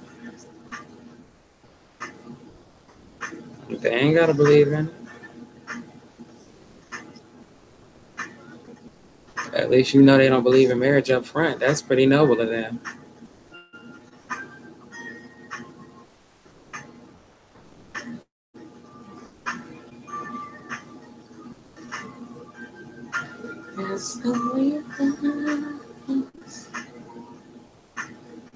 Sure. A lot of people don't believe in marriage. They just don't never tell their spouse. Honey child. I know some heifers got cheated on every day in their relationship. And the Negro still had the nerve to marry him. Because he know he can still do what he want to do.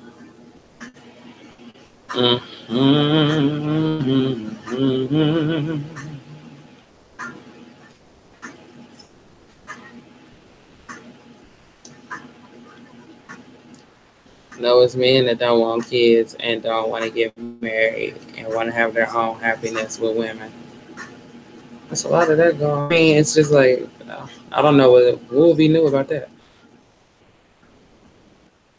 What's new? What's the new part? However, you never been out here trying to date.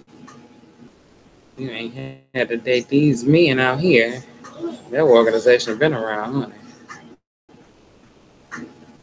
Operation Habits, Cake, and Eat It too. That organization been around.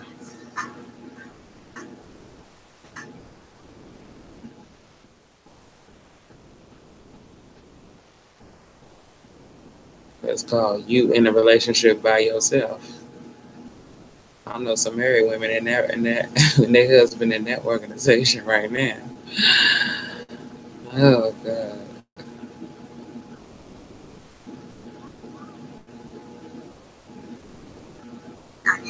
Other insurance companies more so for the rate comparison when you post for that company. And why do they continue to talk about women? Because they love women. They getting away with murder. And somebody let them.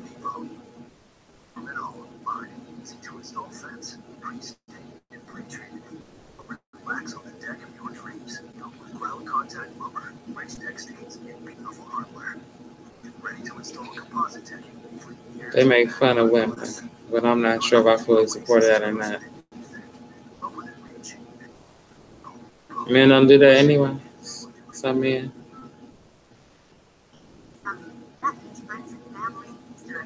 Too many options for men and women chasing them. Exactly. So you're going to have a whole bunch of little arrogant little stuff going on around here. Because once upon a time, you had to get married or you wouldn't get jack. So, mere fact, all they got to do is fake a committed relationship. And now they don't even want to do that. Because that's tired.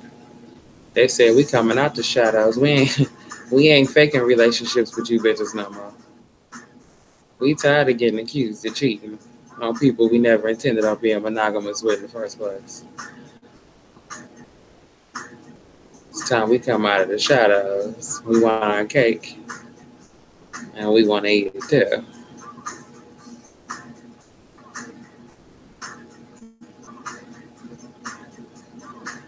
I think it's enough men out here that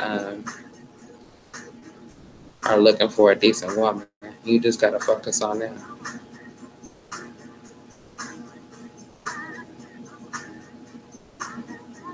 And men chasing them to, of course. Of course. Honey, it's so bad now. You can't even talk to a man. These men will walk up in the middle of your conversation and try to holler at him right there with him standing there talking to you.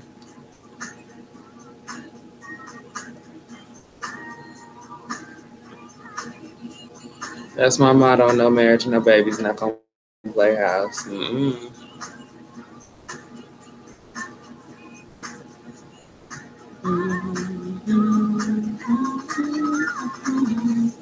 What's up, Envy? I mean, the thing is, you could fall madly in love with somebody and do all the things you said you would never do, you know.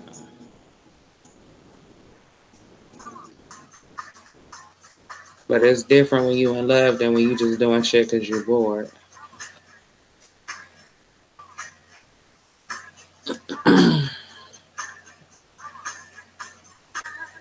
Or just to get over, you know.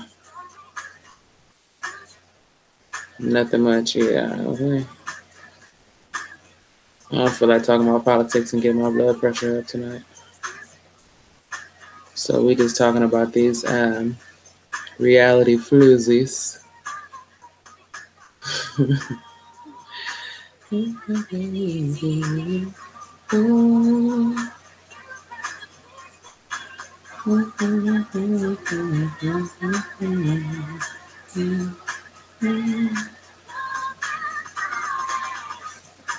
What Tisha said, we as women are tired of being hurt too.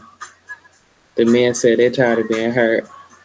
Oh, please. A man to get hurt by one girl in the 7th grade and use that as an excuse to be an asshole for the rest of his life.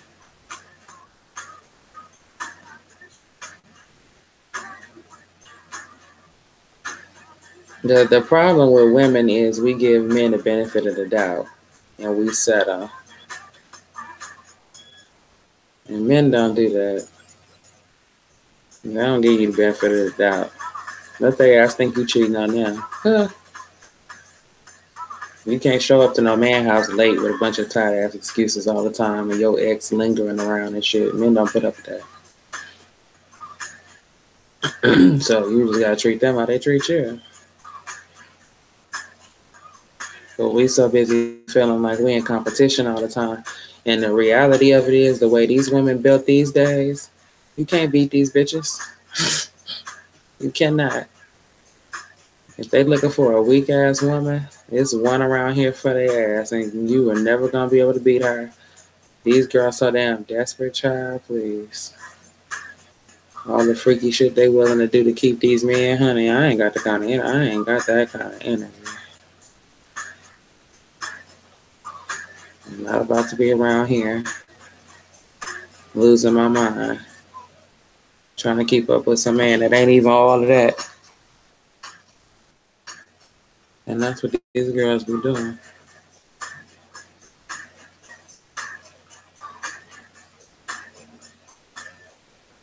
You know, at some point, it's not the men, it's the decisions you make. You know what I'm saying? A lot of the good men and women ignore and pass over because they fucking boring. And they ain't exciting. And we be wanting that passionate stuff that's in the movies.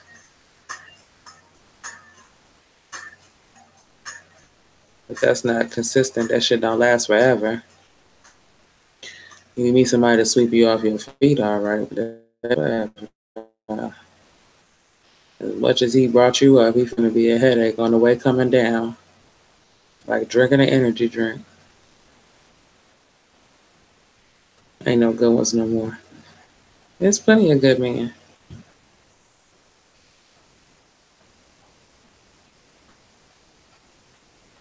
There's plenty of good men. You just gotta change what you attracted to is probably the problem.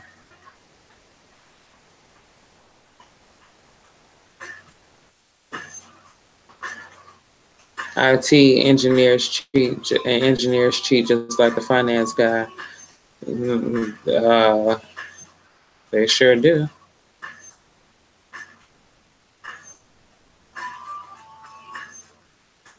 But see, that's because you get some men that feel like they God's gift to women. I'm not even talking about a career necessarily. It's more just a personality situation. What kind of goals does he have? Does he want to be a husband? Is he looking for a wife? You know, instead of just finding somebody you like and working around, whatever.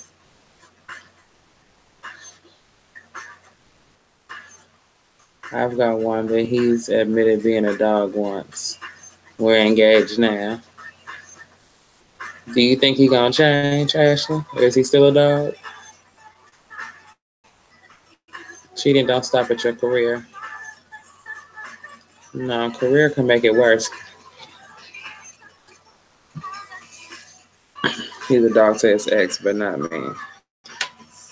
Oh, well.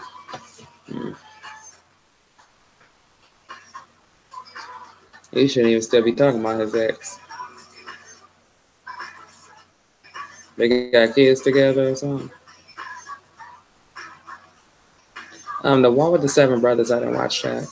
Turned down a good guy and dated a dusty beta who isn't even a Christian when I was in my teens. Worst decision that I learned from it. I would rather have a genuine guy. Exactly.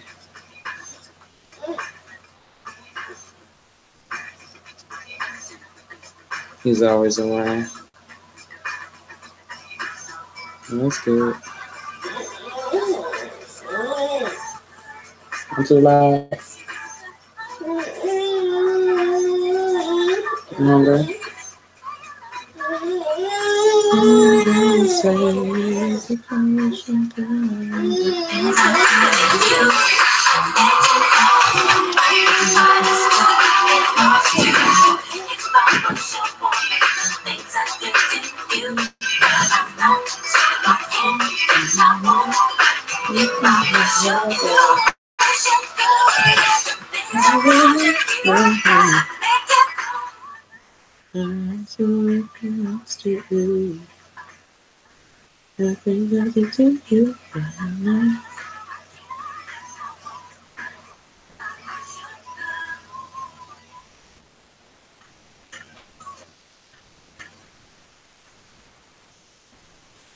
I date conservative women, not liberal, because liberal women have no logic.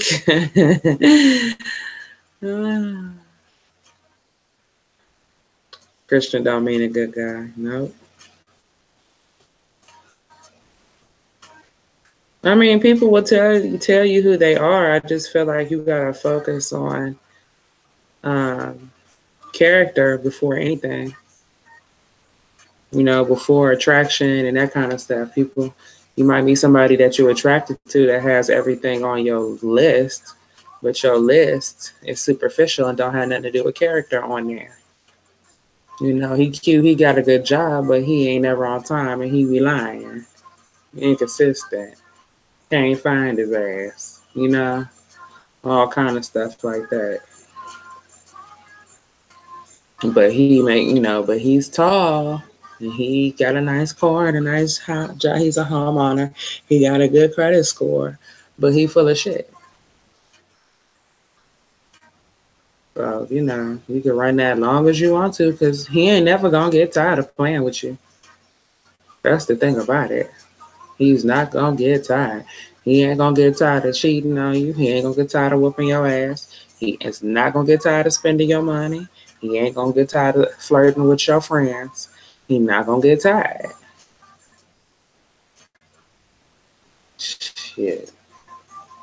If they think they found the sucker, they'll play them. They will play with you for the rest of your life with no problem.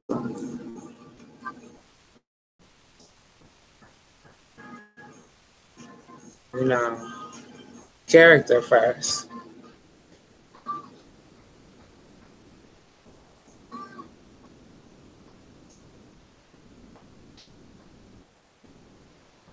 I mean, when you find genuine people who have great character, a lot of the times they're Christian anyway.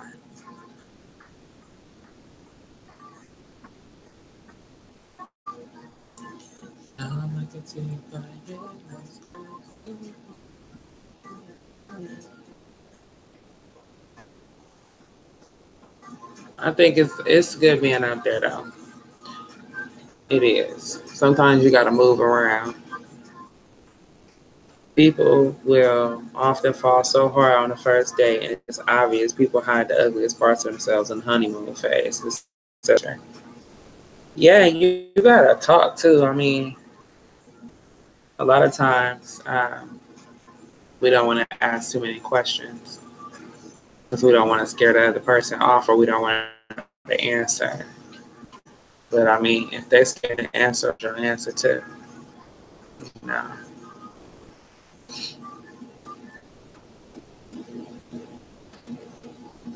I want a conservative woman with a Janet Jackson face and Tina Turner legs. See, said I learned a lot from being single. Why is dating so hard these days? Because we're not supposed to be dating at all. We're not supposed to be hooking up with multiple people before we get married. These men ain't supposed to have the option of being able to sleep and get to second and third base without having no woman. They don't know how to make no decisions like that.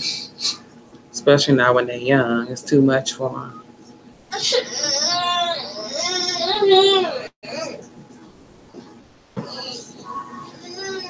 I'm going to start courting. But honestly, usually it's a regional thing. And I just say that because I have lived in so many places in this country, and there's certain places like, if you in LA, you're going to be single. It just is what it is, you know. Now in DC, you can find you a man. You know, there's some good ones out there, some assholes too, but you can find something.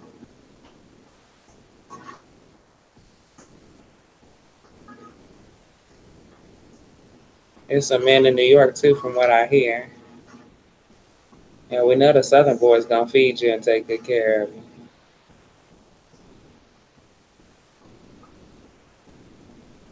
The desert is dry though. I'm going to the desert. This is dry. Yeah. There are good men and women, but they hide. Start asking MS for high school transcripts, and you'll be surprised how many drop out of school. Mm-hmm. Yeah, they are in DC. They crazy. They bark at women. I'm good. I mean, and by DC, I mean that includes PG County, Maryland, and stuff. It's men around there. LA is superficial. Even the palm trees ain't natural. They were imported. Yeah, LA is pretty fake. People need to get that party phase out of the system before they get in a serious relationship. I agree. Every other Negro in jail or going. That's definitely the case in Los Angeles. Women tend to. Where are we talking about, Ashley? I don't know if you said where.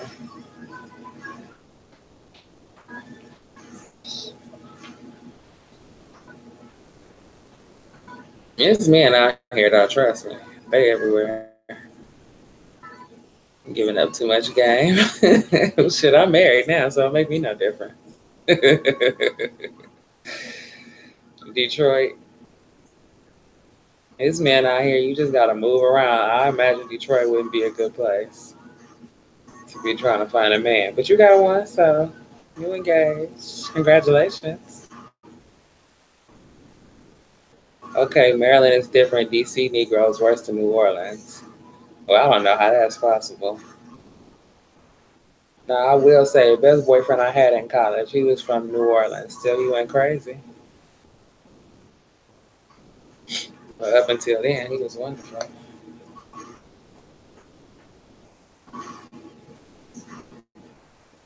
That show, 60 Days. What's that about? I haven't heard that. It's hard dating in Phoenix. Everybody's sweaty and musty. Oh, God. You got to move around. That's the thing now with dating. You can't just stay in the same place. What percentage of people do you think are innocent in jail? I don't know. I have no idea. Maybe 10%, I don't know.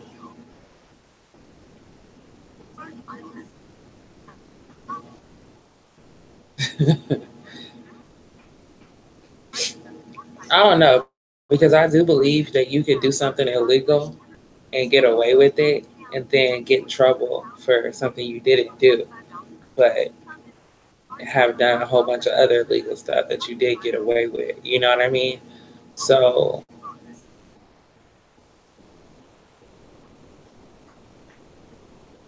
I don't think it's that many people who are just living innocent, law-abiding lives and then they just getting accused of these heinous crimes out of nowhere. Like, why are you the suspect? What the hell you been doing to be the suspect? Nobody gonna be like, Kiki, you are wanted in a connection with a conspiracy to commit murder or rob a bank or some shit, because that's not my MO. I don't have no priors. I don't do none of that. Yeah, karma will get your ass. And some people didn't really do nothing but jail saving their life because they so stupid. They're always in the wrong crowd with the wrong people at the wrong time. They don't know when to go home. They don't know when to put it down. They don't know when to stop smoking. They don't know how to stop.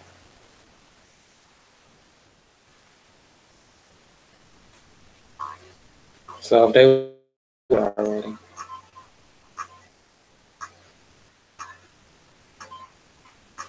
In jail now.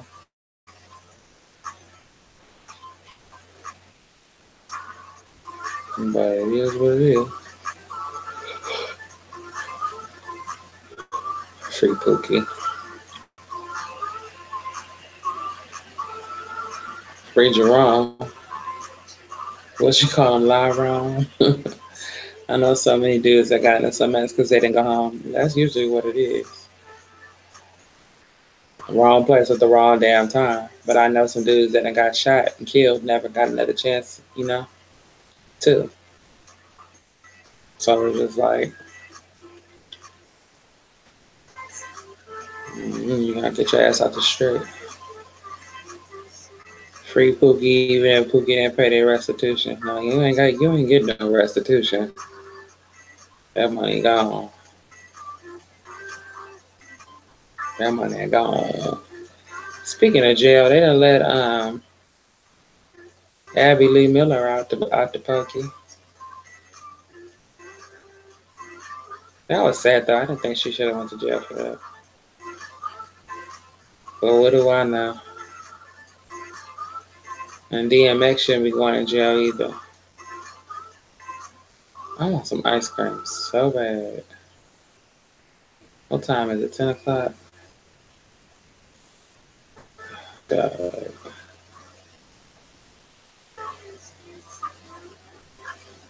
Maybe if I ask my husband real nice.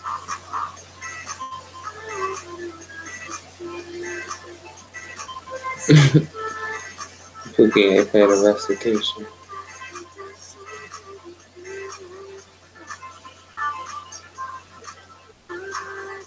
DMX is too old. Wesley Snipes did 3 years for no reason. He didn't even owe them no money. I do have a sweet tooth. Oh, I got a cookie in there.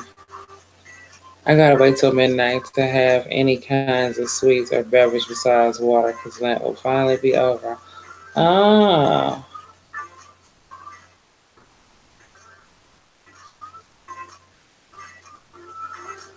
Do you watch Tree of Logic?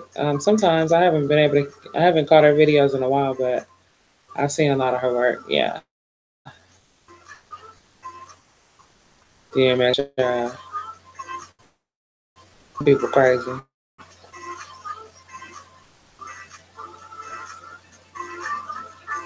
Well, if it's good for Wesley and DMX, it's good for Pookie. They going to federal prison. They ain't going to jail. They ain't doing time like Suge doing time sitting up in the county with no trial. I ain't been convicted. Suge ain't coming home though, I'm telling y'all.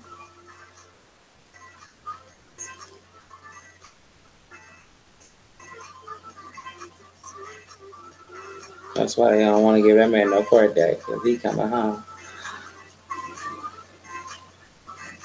You finna be like, oh, it was self-defense.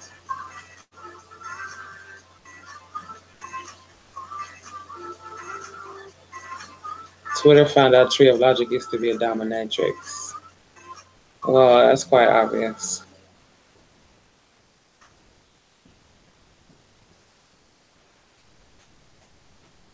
Okay, so finally came across the content from Tree of Logic, and that Black Man Peterson. Tree's open about being a dominatrix. I mean, I can see that, so what?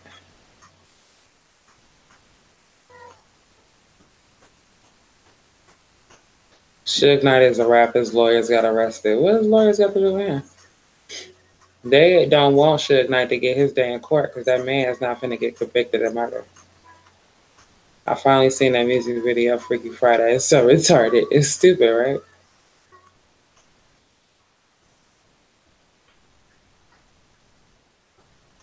They gonna stick Suge with whatever they can because that murder is not going, that shit ain't gonna hold.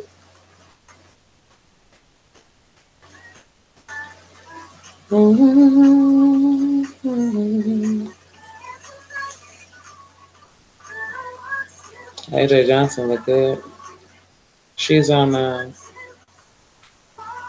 that Book of John Gray show. Jody Mama.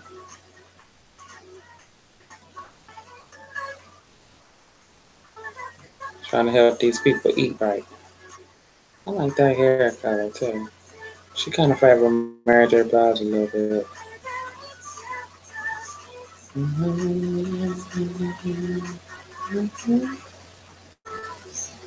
Trying to tell y'all, she ain't gonna go to jail. Not for real, for real. He always find a way to slither his way out.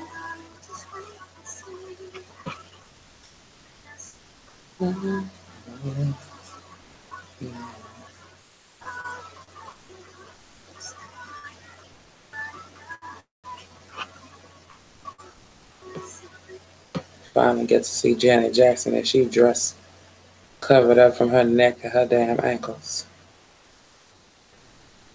Giving me the indignation.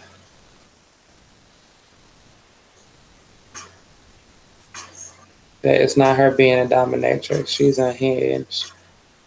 Don't see how she was a police officer. Sorry for anyone who encountered her.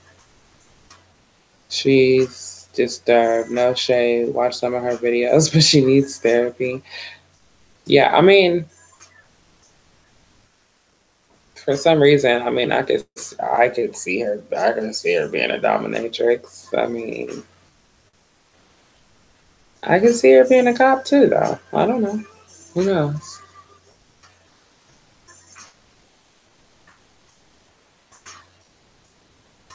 You think Amazon gonna take over the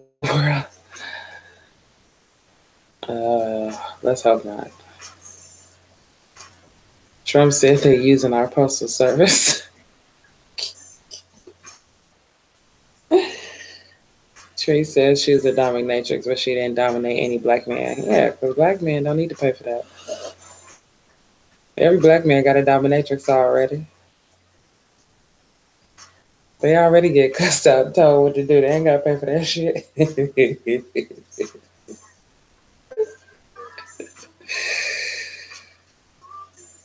Don't have nothing to do with her views. She's good with me. I heard that, Ashley. Cody said, I love Tree. They already have robots in Amazon warehouse in my city.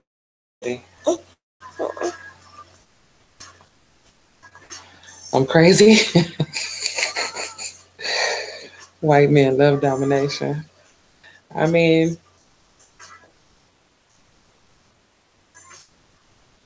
I don't know anything about dominatrix other than what I've seen on HBO, okay?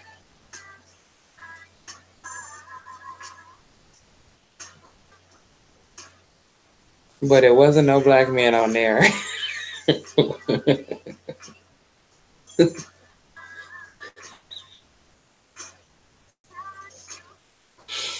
With the horse costume on, I'm talking about we role playing. Well, let me take you to my dungeon. Players Club.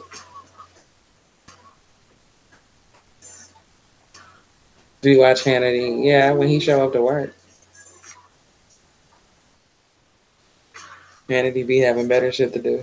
What's up, Ty? Yeah, for your smile.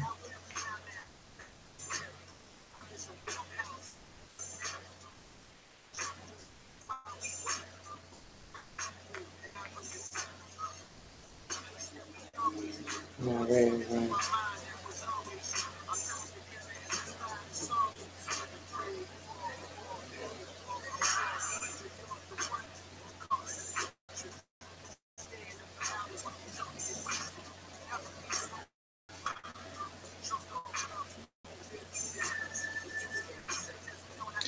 Do you watch Cynthia G? No. And China Fox. I don't know who China Fox is.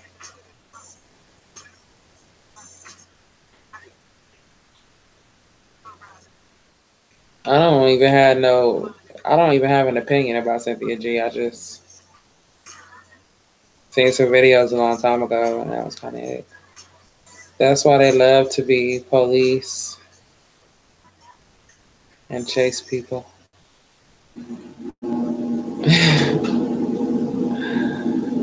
Cynthia G is a mess. Yeah, I wouldn't know. You know, if I knew, I would tell you, but I don't know. I seen her name come up in some different beefs with different people.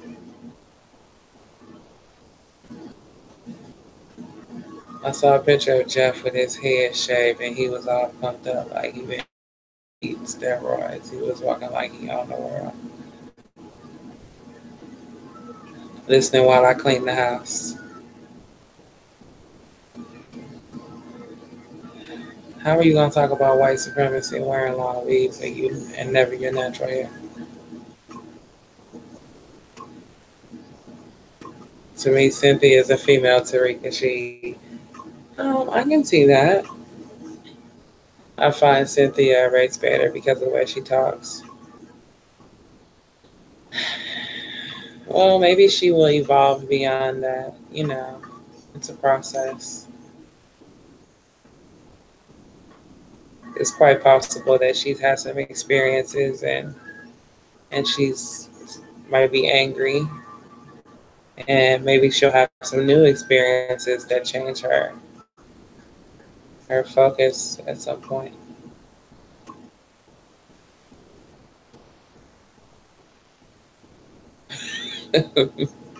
Y'all are not here for her. I mean, I really don't listen to her, so where I can't agree or disagree with what y'all saying, but Louis said Cynthia is a hypothetical racist with an audience. Ashley says she's focused on the wrong things. Envy said, because them Negroes is dusty out there. I don't know where is she at? Oh, she's hypocritical. Way Too Real said her and Tariq are despicable, especially Tariq sitting around the gate of his $2 million mansion screaming white supremacy. You know he full of shit. Roseanne just tweeted about Q. Q who? M9? Roseanne trying to get it cracking. Tariq pimping women.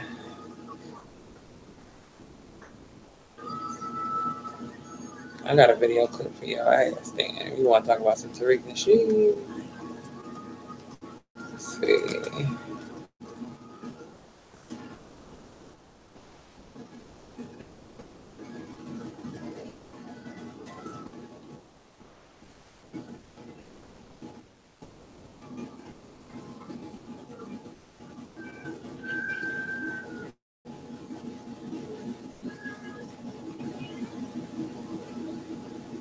Dive into me. So this is CD Fury's channel. Are smarter than black people, and have they done this to all other people? Yeah, all people are dominated. People of color. All people who are classified as non-white, they're dominated by the white supremacists. So how are white people God's chosen people? No. Because you say no? No. Then why were they able to sit down and make a decision like that? We're going to build a system that control all people of color. We're going to do this and do that. And then the people of color have fallen into that. So somebody had to be smart and somebody had to be dumb. Yep. And it seems to me that the people of color are the dumb one because, as you said, it's the white people who are making this happen, right? I agree 100%. And why not overcome being dumb rather than trying to stop the smart man from doing what he does? Because non-white people are too dumb to get smart. Really? Yeah. So, Neely, how did I do in my interview with Jesse Lee Peterson? You did okay, but black folks are not going to like what you said. What specific part do you think you'll have a problem with? Well, for one, I taught you to stay away from black folks unless you're going to... Well, because, he's like, I don't know, something happened to the nigga, man. Especially since he did that, colors and whatever the shit was going. Something happened to him, man, and he's tripping, like, hate people. And he's just like, it could be a black person talking about blackness, and all he do is just name call motherfuckers, man. Just call people names, man. And, my motherfucking personal friend of mine, man, I listened to him. I heard this shit personally, where he was talking about his wife and her ancestry and all this fucking stupid shit. This really Yeah, I feel what you're saying. I'm just saying, man, he just tripped out, man. So you just deal with it, and hopefully, if he hears this show and he say, "Well, Rosebud, you motherfucker, you should have said that bring your ass on the show, nigga. I'm gonna let you out. Bring your ass on the show, period." Then I'll let you know. But Tariq Nasheed is a good nigga to whoever he's good to. But as far as with me, the only thing I got to say with the nigga, he ain't never did nothing to me. I'm just ravaging. Ravaging. Look at this. Sexy as hell. And friendly. I spit at her, she spit back. See? Hello. Look at this nigga. Off the hook, nigga. That's all you saw. Look at that. From head to toe. Dime. I gotta show that one more time. Look at that body, fellas. Look at that hair. Look at that skin tone. Look at the sex appeal. That's another thing about those women, man. Not only are they fine, hey, bitch. Not only are they fine, they're sexy as hell. They're sexy as shit. Even if this female right here wasn't that fine, her sex appeal will still shine through. I love the Brazilian bras, man. The mentality they have is real cool. You know how in America you try to holler at a broad and she might have attitude? I didn't meet one woman in Brazil who had a fucked up attitude. That shit doesn't exist. How them females be talking all sassy, you try to holler at them and they come at you sideways, and that shit doesn't exist out there, man. Women are very self-confident. Whenever you deal with women and they have a funky disposition or they have a funky attitude, that's because the broads are insecure. And they have So they're only being nice to you in Brazil because they think you rich. to put up a front like they're flyer than what they are. The more raggedy American bras be on that bullshit. They act like they act like they're divas. And they broke to the motherfucker. These women here are very secure with their femininity. They know they're fly, so they ain't gotta hate. They do their thing. Now check out this broad. Dimes all over the place. Beautiful. I'm like, dimes are just normal. These bitches just walking around fine as hell, not knowing what to do. Just fine and confused. I'm confused with them. I'm like, God damn. That was a sexy motherfucker right there, fellas. Fine as shit. They be having that real hair, that hair be all beautiful. Vibe of the city.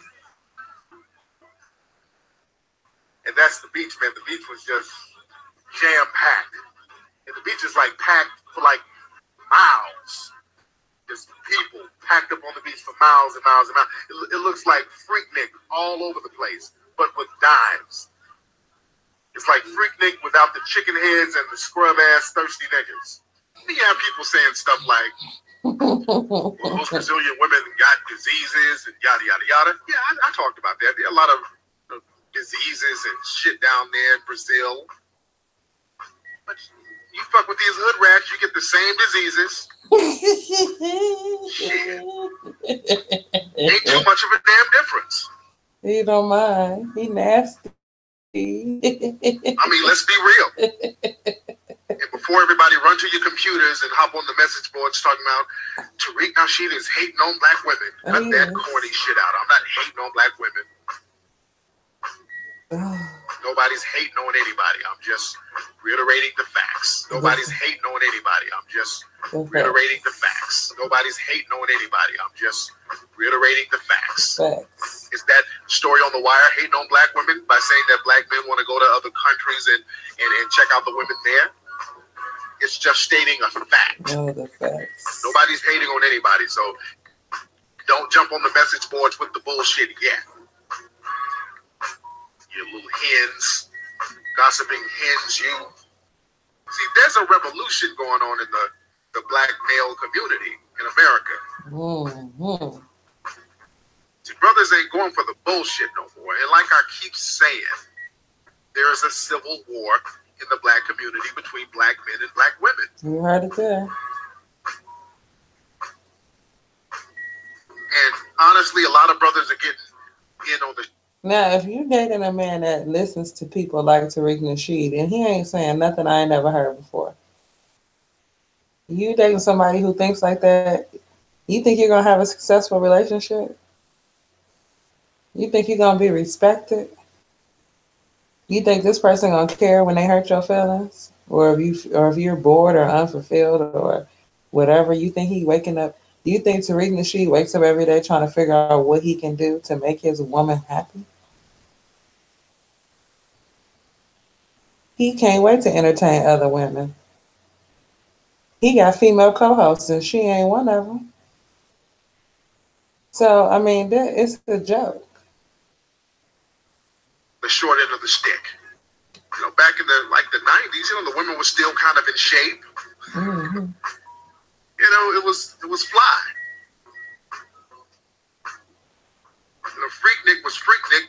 Daytona Beach was Daytona Beach. You go down there now, the quality of women are fucked up. Overweight ass women look like goddamn Animal Planet. Just herds of heifers. Spend your vacation down there. You want to go somewhere where there are dimes. You want to go where the quality women are. The Brazilian women are up on their shit.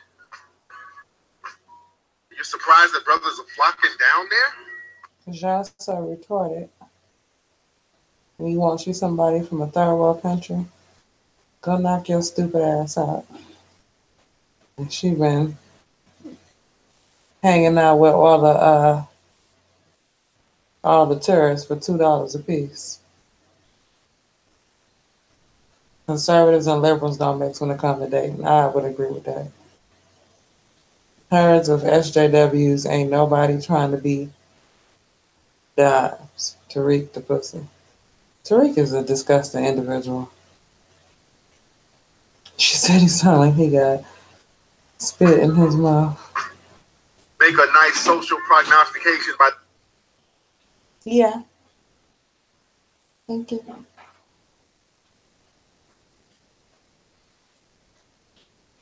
Looking at patterns of certain things.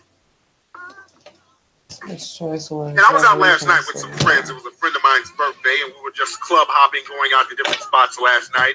And I was running into a lot of brothers. Brothers recognized me and brothers that I know. And there was a lot of different clubs going on in the Hollywood area. But every time I would run into somebody I knew, they were like, "Oh man, don't go to that club down the street, what man. You gonna say there? Too many sisters up there. I'm not gonna. You ain't gonna like it." What you gonna say? I run into another cat, man. I had to leave this club, man. There's too many sisters up there, man. They were acting crazy. They had to bounce. Some crazy trash. Yeah. It seems like a lot of the men who were complaining were guys who were a little more mature, not older, but just more mature, around a little over 30 or into their 30s. A lot of the older, more mature brothers were just not fucking with the sisters. I hear this theme all the time. We just got a call from a gentleman. He was being politically correct, but when... C said, "Have you heard of the advice show?" Yeah, the host is an asshole. Homeboy gonna email me, right? I'm sorry, hold on, eat my cookie.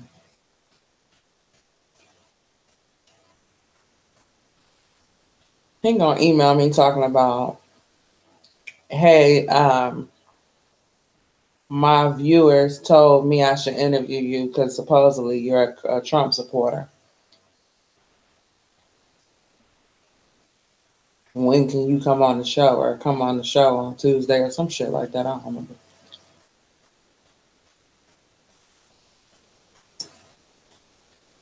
I said, "What you mean?" I was like, "Just never mind." I said, "I'll get back to you." That was over a year ago. First of all, as he said, he talking about black women are being brainwashed with interracial agenda, but he's married to a white Hispanic. I mean, isn't that very condescending? How are you going to email me and be like, supposedly you're a Trump supporter? Like, so you don't want to talk to me? You haven't watched my videos. You're not interested in my frame of reference. So why do you want me on your show? So you can start an argument? Yeah, I didn't do it. That was a long time ago, Nolan. I'm good. You have hundreds of thousands of freaking subscribers, and you want me to come on there and be your entertainment, and I'm cool. I'm cool. That's all he wanted to do was start some shit, and it's just like, people got all kind of balls on the internet. It'd be different if you was doing an interview with me in person. You know, they want to get online where they feel protected and talk about shit.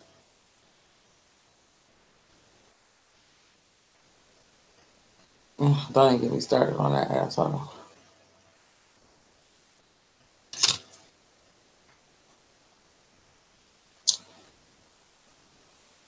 When I broke it down on what kind of woman he's dating, he's 31, he's dating a Puerto Rican female, which proves my point, which proves my theme of today's show. do black men eventually outgrow black women? It seems like once a brother gets a certain age, they're just not fucking with the sisters like that. It's amazing how someone can create a couple of feel-good documentaries that twist facts and distort history to fit a black narrative. And then that person can somehow become an expert and a leader. All the while this person is harboring an unsurmountable level of dislike for the females of the race he claims he's uplifting. Tariq holds no punches, and he makes it very clear on how he feels about black women. He believes that single black mothers should not get reparations. He believes that during slavery, black women didn't have it so bad, and that many black women actually looked forward to being raped. The hate this man has is unbelievable.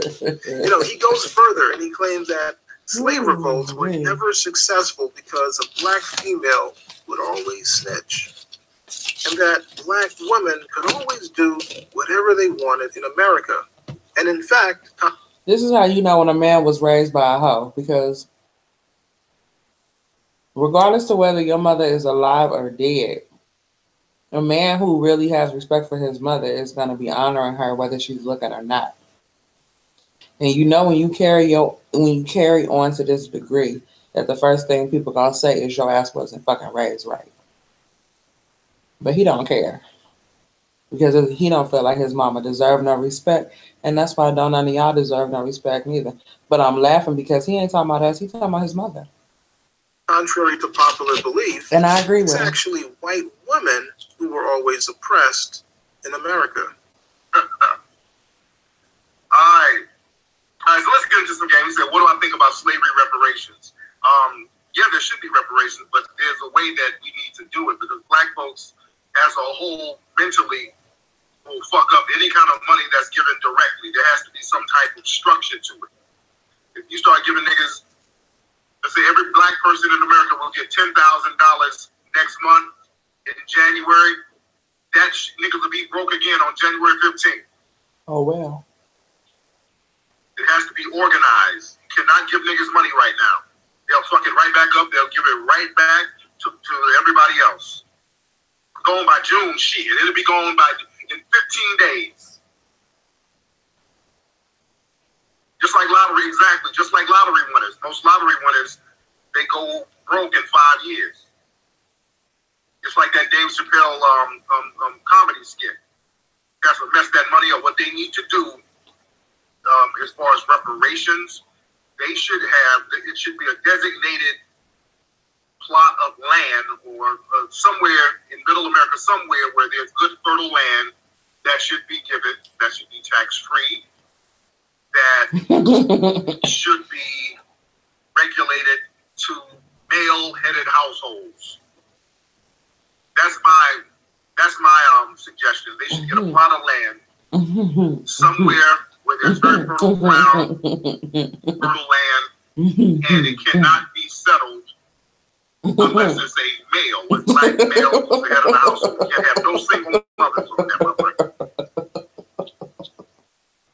If we implement something like that, it would have to be this nigga's ill. Like almost sexism, but it's not, man. We can't have that single mother shit. We got too many broken homes. And a lot of these single mothers are not held accountable. It's just too much bullshit going on in the hood. And it's a direct result of all these single. Now, his poor wife want a divorce, but she's scared.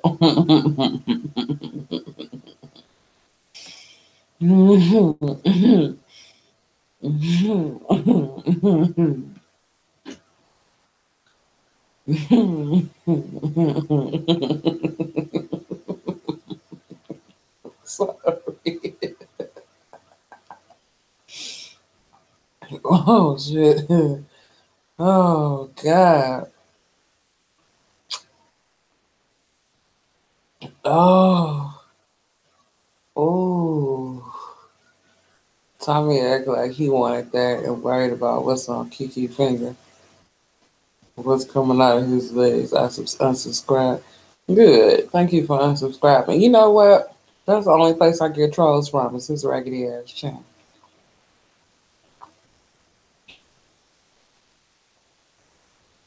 Oh man. Oh God. One time I liked Kiki's videos, I got unsubscribed. Oh, I believe it. You know how YouTube do. We can blame all the. Oh shit. Or should I stay here in this house with Massa? At least I'm being clothed. At least I'm being fed. Massa gets to fuck me every now and then, which ain't too bad. So I think I just might tell on these niggas. And that's basically how a lot of the dynamics would play out.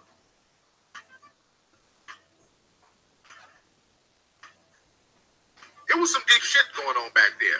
And it's like when you're single, half the men you run into think like this ass clown.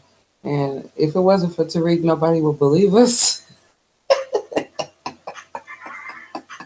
know, you had a few of those Sally Hemings type of sisters out there who really didn't have it too bad. Nobody would believe us. The slavery was fucked up. So jealous of everything. So jealous. He feels this way about women because he's seen a couple of women look like they got over on somebody. And he's so angry about these few women that now the female slaves liked it. You know, by no means am I trying to minimize Yes, you the are, you devastation of bastard. it, but in a lot of cases, A a lot of black women, they gained an affinity for the captives. They gained an affinity for Massa. They gained an underlying How respect you know? for him. And the man didn't.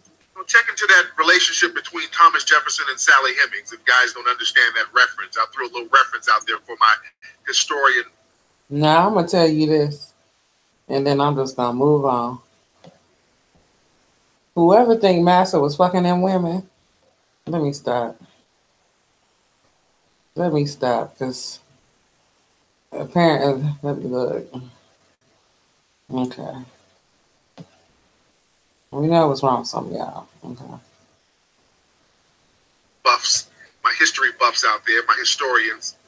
Y'all know what I'm talking about. Look up Sally Hemings and Thomas Jefferson. Dealing with a mixed woman, the way you step to her depends on a few things. One, it depends on what color the mom is, if the mom is white, or if the mom is black, or if the dad is white, or if the dad is black.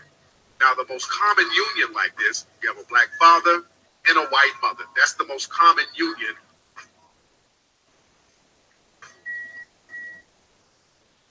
That results in a mixed female. Now, if the dad is black and the mom is white, there are other factors that come into play too.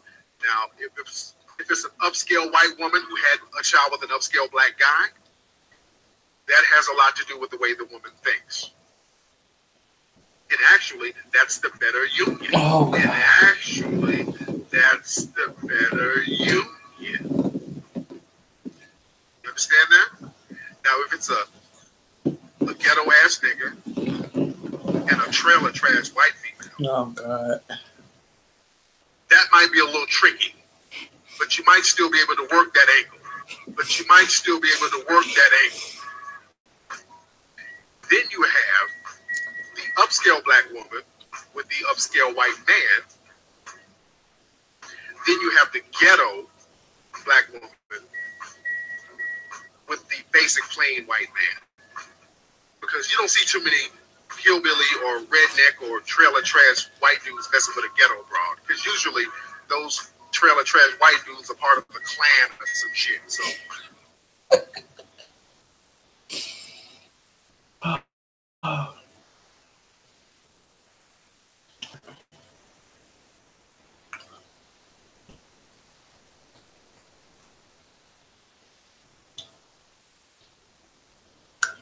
Ask Tariq where they at. He ain't gonna have no problem finding them.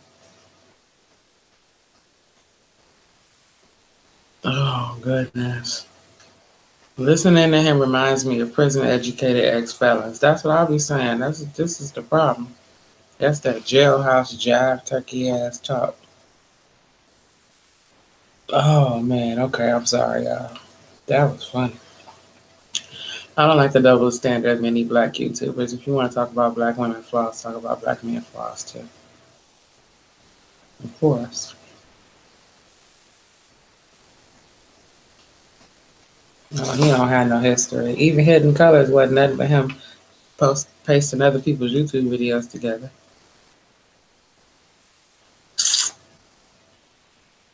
Too much BS between thugs and thoughts and hoes want a divorce. Which affected.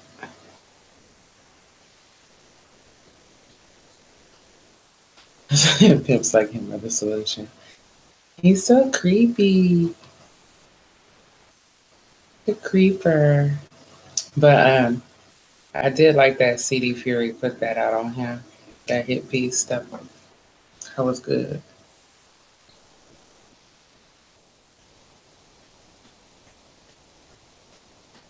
That's all he is. He's a prison scholar. Somebody that sits on his ass and reads bullshit, or a con artist perfecting his skills. Yeah, he's a con artist. I think that's a good word. Con artist.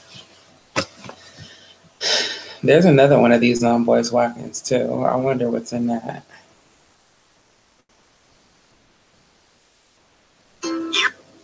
Yo, what's up with all these commercials though?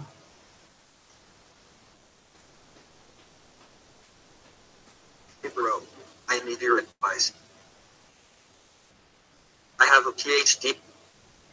Boyce didn't want to be a scholar. He wanted to be a black celebrity. And he dreamt of getting his own TV show, or at least being a regular guest on a news channel. So anyway, so Roland went to CNN. He got his deal with CNN. Mark got his deal with Fox. And I remember I told Mark, I said, I don't really know if I want to have a deal with any network, because the first thing they do with radical black people is they take away your platform. They take away your show because it's not your show; it's somebody else's white man's show. And I said, so I said, if they give me a deal, I'll probably take it. But that's not my long-term goal. And so will I ever have a TV show? I think it's probably going to happen one day, because what I'm really seeing, honestly, is I'm hearing from lots of people who are in the mainstream who are hearing about what I'm doing. Lots of celebrities. Like if I talk about a celebrity, it usually gets back to that celebrity, or maybe I'll hear from their representative or something like that.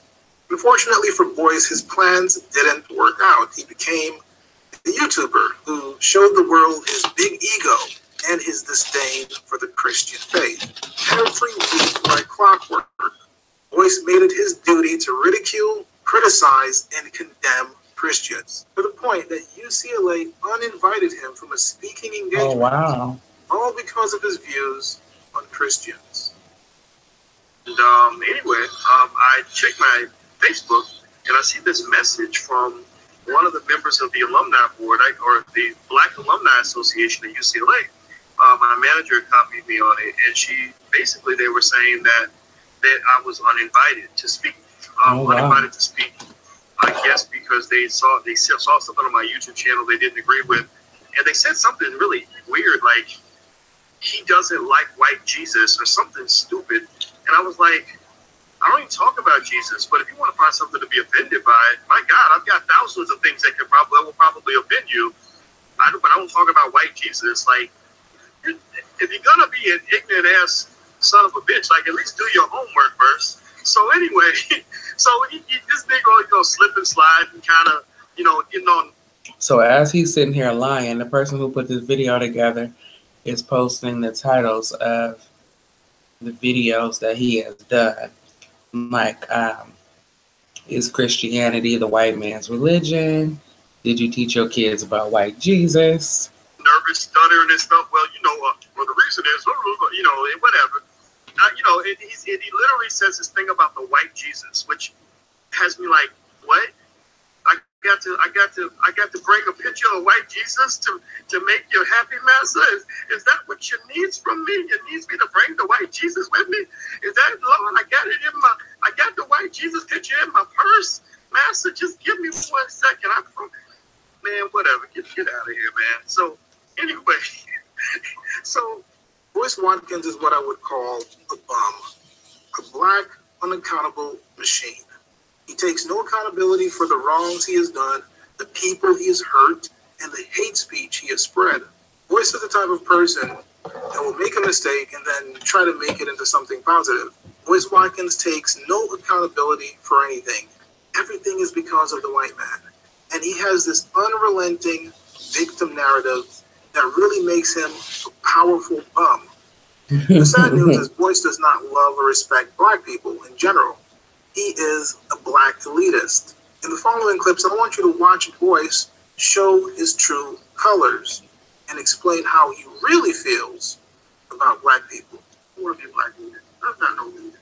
Like, cause I don't want to be no black leader because y'all black folks, when black people like this, you like to put our leaders on the damn cross. Like you, people will hoist you up in 1 minute and then they want to put you on the cross the next. So I've always said I am not a black leader. Like, I mean, what's going on? I mean, this really reeks of just serious immaturity. You know, I don't think that he's learned that the leadership really is about service, and service means that you should be the first one out there on the front lines defending your people. You should be the first one taking a hit for the cause. You should be the first one, really out there putting it on the line for the things you believe in, because you're there for the people. You work for the people. Number one, I don't want to be a black leader. Write that down so I can remind myself. Number two, I don't want to be a black leader because we just sort of look for scandals to destroy our leaders. So I never want to be a black leader. Two, I never want to be mainstream. And then three, I never wanted to be accepted by all. Honestly, if I was really talking about our community at large as a whole, I would say that media trains you to be intellectual children. But for the most part, I just want to talk to my own. I like talking to black people. I like working with black people.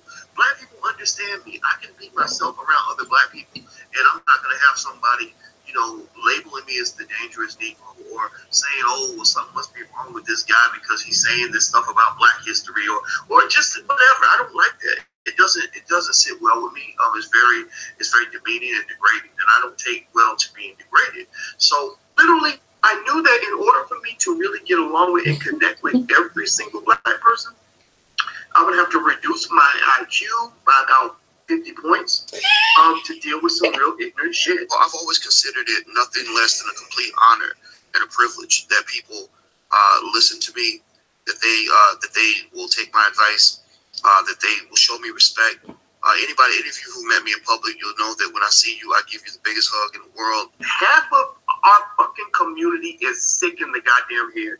Half of our community is straight up textbook mentally ill. I just want to talk to black people. I can talk to white folks if they understand that this is our territory and we're going to have our conversation. You can come in kind of if you want to. But remember, this is our space. We make the rules here. We control the conversation here. I have a confession to make. I am a crazy black man. I got mine. My people got theirs. The people that are with me, that roll with me, they got theirs and they're getting theirs, and they're going to be doing good. The ship, the black people, the powerful black people ship has been built. It's filled with Negroes. Black people. The Negroes are the ones who are running around here like chickens with their head cut off. It's filled with black people who are going to do well in the future, and they're going to be fine. Hey, what's going on, beautiful black people? How you doing? I'm Dr. Boyce Watkins from Black Business School. I am, you know what I'm going to do? I'm going to do you a favor if you're on Periscope.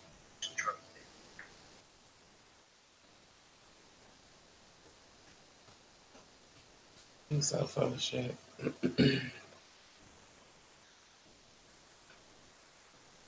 Where's Jay at? Oh, I don't know. Nothing wrong with barbecue, by the way. But all the ghetto barbecue parties. I never listen to Boyce Watkins. I always feel like he's a race baiter. There's something fishy about him. He don't even do that effectively. He is terrible. He can't even get to a point.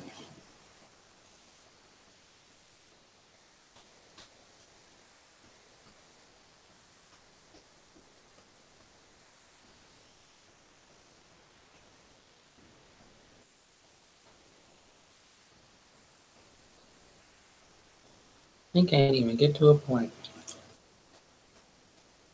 So tomorrow is Easter. You guys have Easter plans? You got an Easter dress for the baby. Didn't Bill O'Reilly get him fired? Who knows?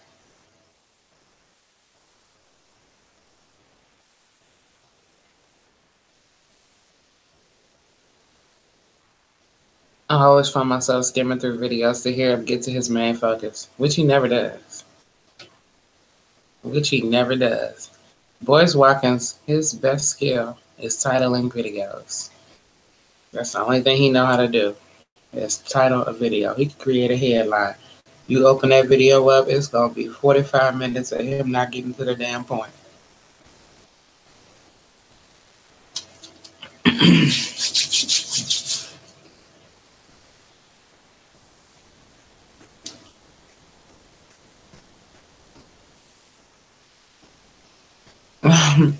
Shelly said, try to be nice to family.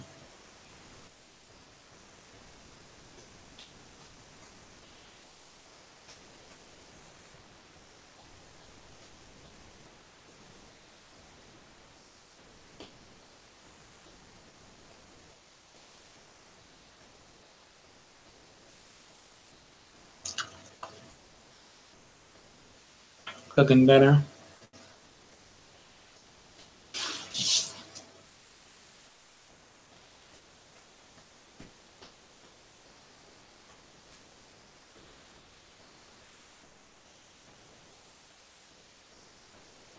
It's getting hot around here, so I don't think I'm going to be cooking all day. I'll try, no promises.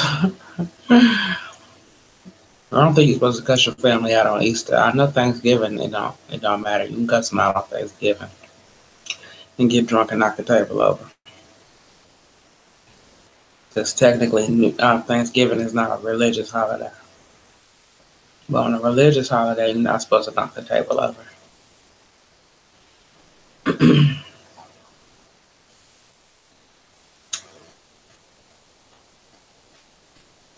This little girl don't care nothing about no eggs. Nothing. I'm gonna hang out with my family and hope my big mouth don't get me in trouble.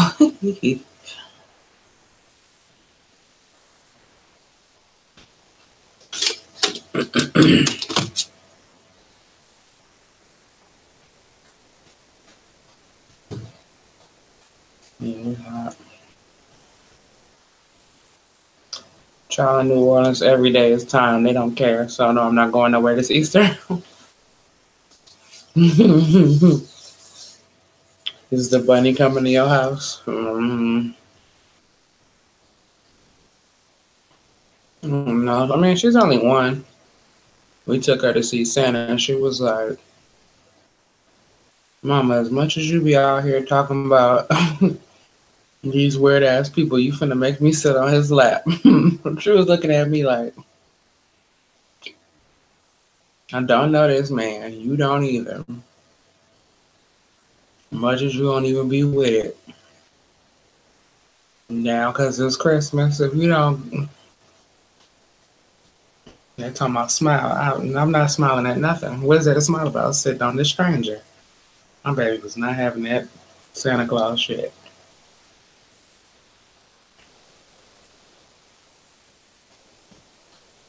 You were a pagan.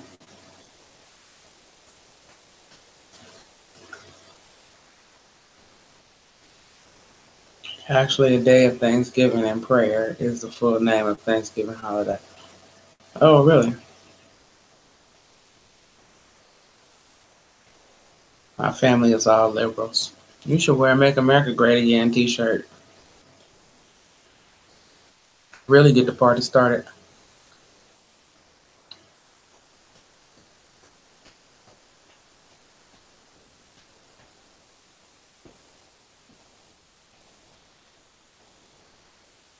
Go on the Advice Show.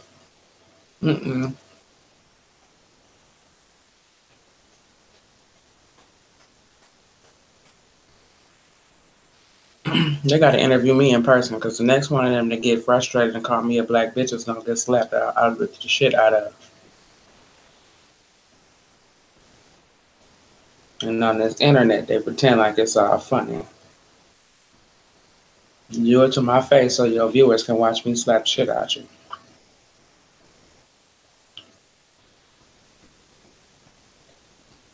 They're too disrespectful.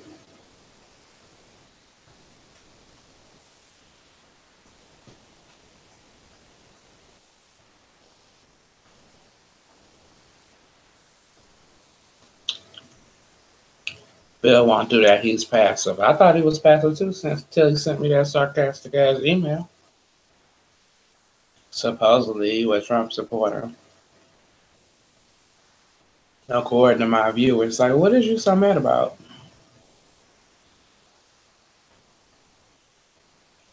Exactly. And I don't want his viewers either.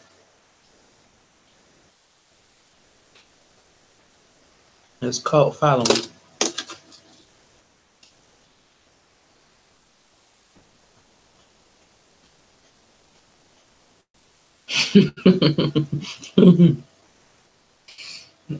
I can never get into it. But his channel's doing well. Somebody like it.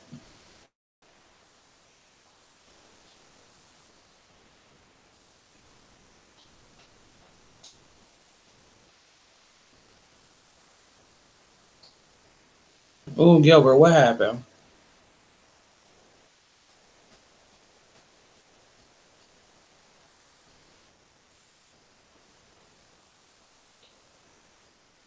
We get it, Louis. We get it. Pagans or non-Christians. So your friend popped up in the group chat saying, so has everyone boycotted this group chat since I've been on hiatus or what? After she ghosted us because she was depressed. No, bitch. Life went on. But she doesn't work out and she uses her mental illness as an excuse for everything.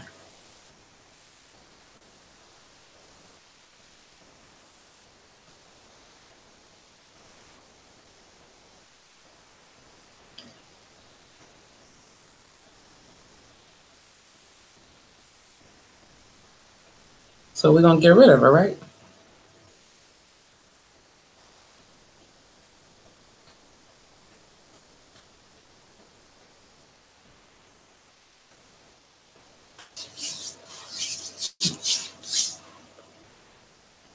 Yeah, I am not finna start that conversation tonight. About religion.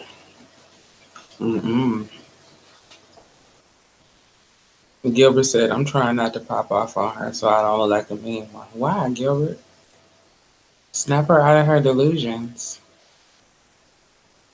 She needs to know. Everybody's scared of saying the wrong thing and not being sympathetic to her mental illness. Oh, please. So y'all gonna live a lie? So now everybody live in Disneyland. La La Land with her.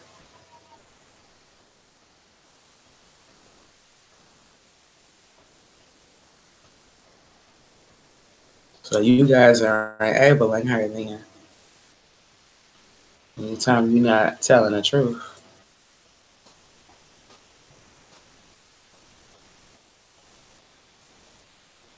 She can't be that crazy because if she was, y'all wouldn't still be friends with her.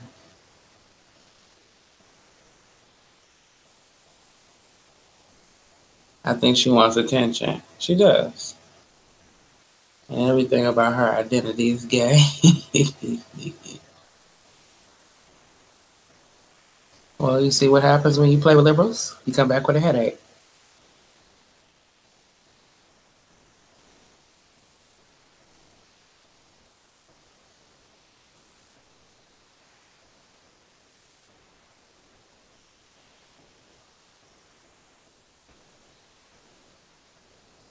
My name Bennett, and I ain't in that. I am not in the mood. I am not in the mood on this Easter Eve to have that argument. Gilbert said I got a headache and a half with her. Stop letting that crazy lady drive you crazy. I can't stand Hillary ass either. She's a nut job.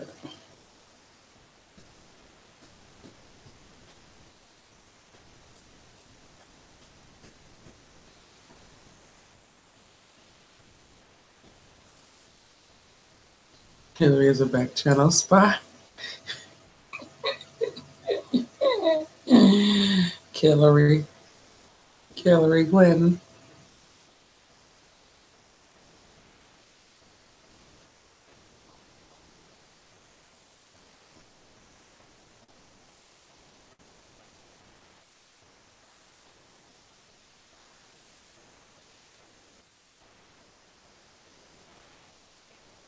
Shit, I just started a new class and I was supposed to do my discussion question. I don't feel like it. I'm trying to make it 11. Exhausted. Tired of doing homework. I got 7 more classes.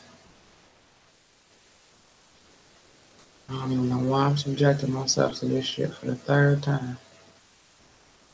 I saw that Ayala episode with the Mitchell brothers. Wow, a must watch. Sorry I stepped out, but it was wild. It is very intense. It's an episode of it is on right now.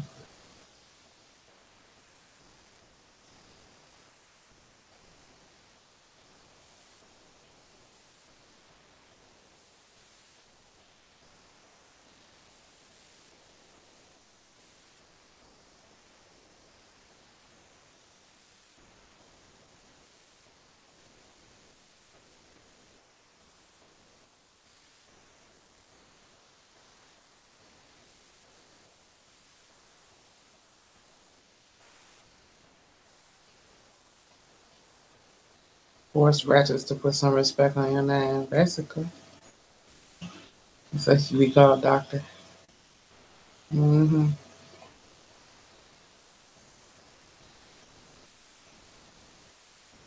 You know, liberals will fall for anything. Exactly.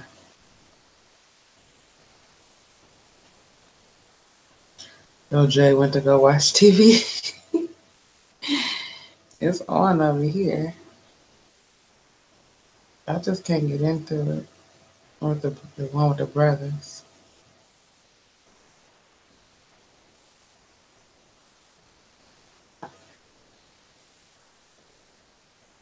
We talking Hillary, bet I mean. Hillary is trying to please Bill after 30 years. Aww.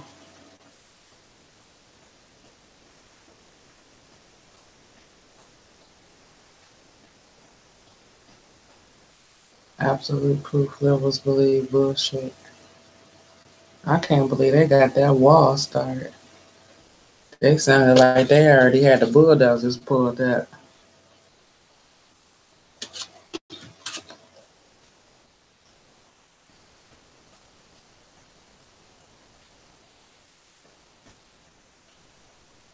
I want the liberals to go get mad and stand in front of bulldozers.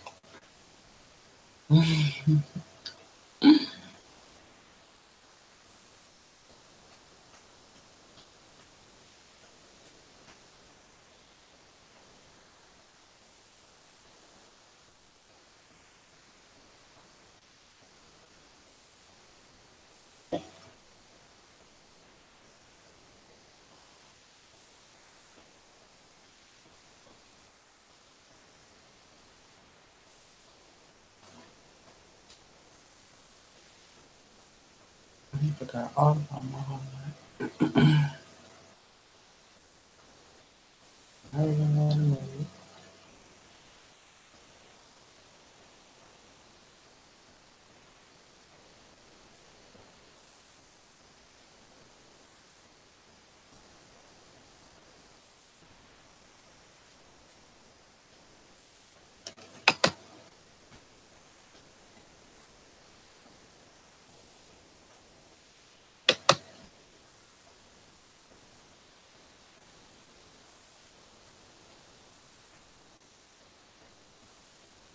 Jay said, build a wall. You sound southern. LBJ was a racist. They have phone taps with him using racial slurs. How was Trump racist when the Democrats pushing DACA are leaving black neighborhoods in shambles? President Johnson said, you'll have Negroes voting Democrat for 300 years.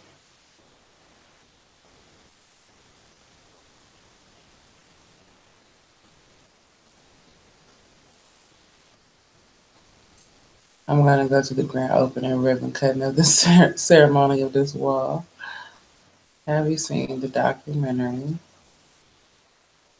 It's an open secret about pedophiles in Hollywood. Open secret? People ain't came out and told the whole story and people ain't cared. You see what happened with B2K? That boy came out and exposed everybody and named names and nobody still ain't do nothing about it. Yeah, these illegals gotta go. We're currently in the 2018 year of the Savior Jesus Christ.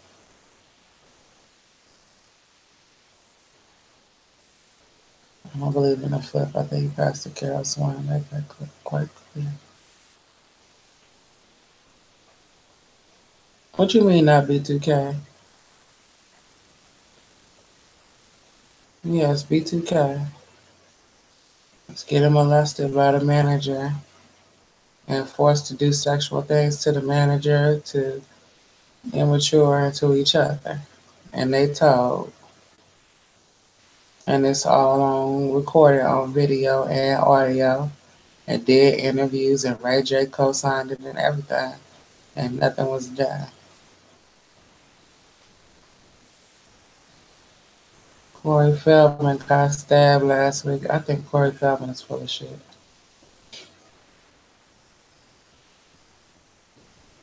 And nobody stabbed him.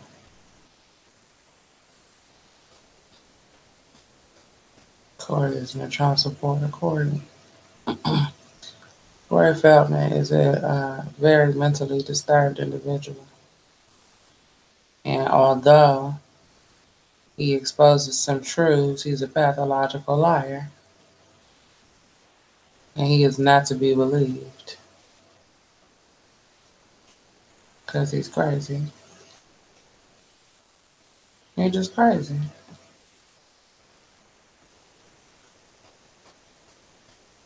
Rose McGowan was trying to come between Trump supporters and failed.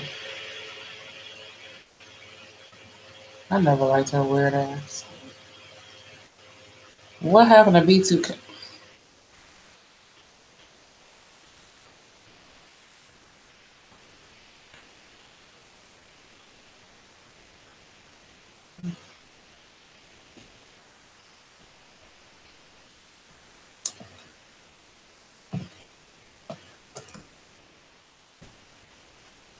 What happened to B2K?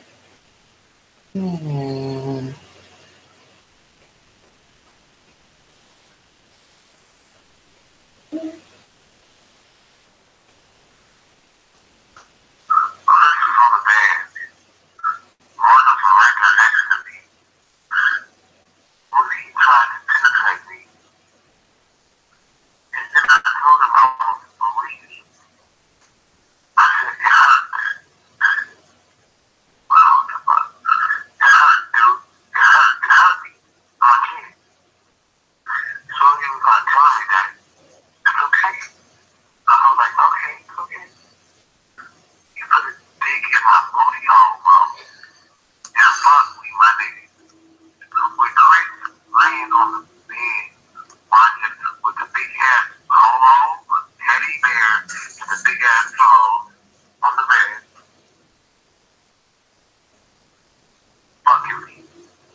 Are you talking about the same room with the burgundy stuff in there?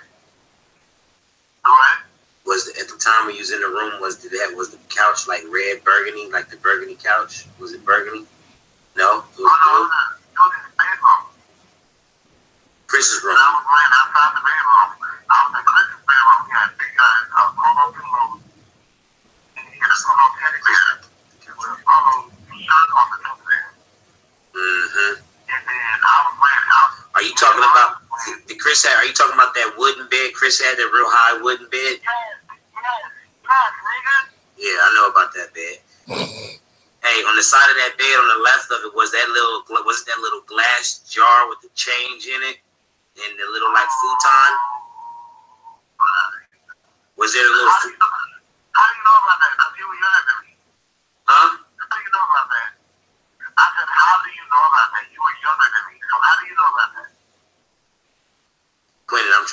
walk through the same thing what you walked through. That first time that Marcus ever put his dick in my booty was in that room too. So now this is Quindon. Now, I don't know. I ain't eating this shit. Quindon is before. Quindon is from the 90s. Is a 90s artist that got like one hit.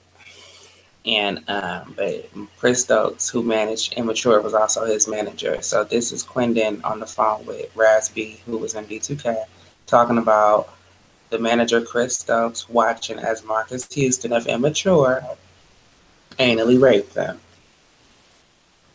Yeah. This shit is from as soon as YouTube started popping, these boys put this out there. And Wendy Williams did not talk about it. She stayed away from this whole thing.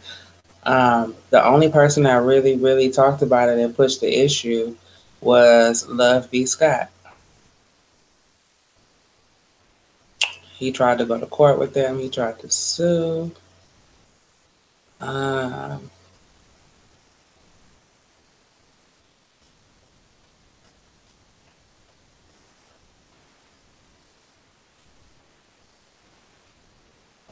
There was a lot of people involved. We're the one that got Marcus Houston on the phone.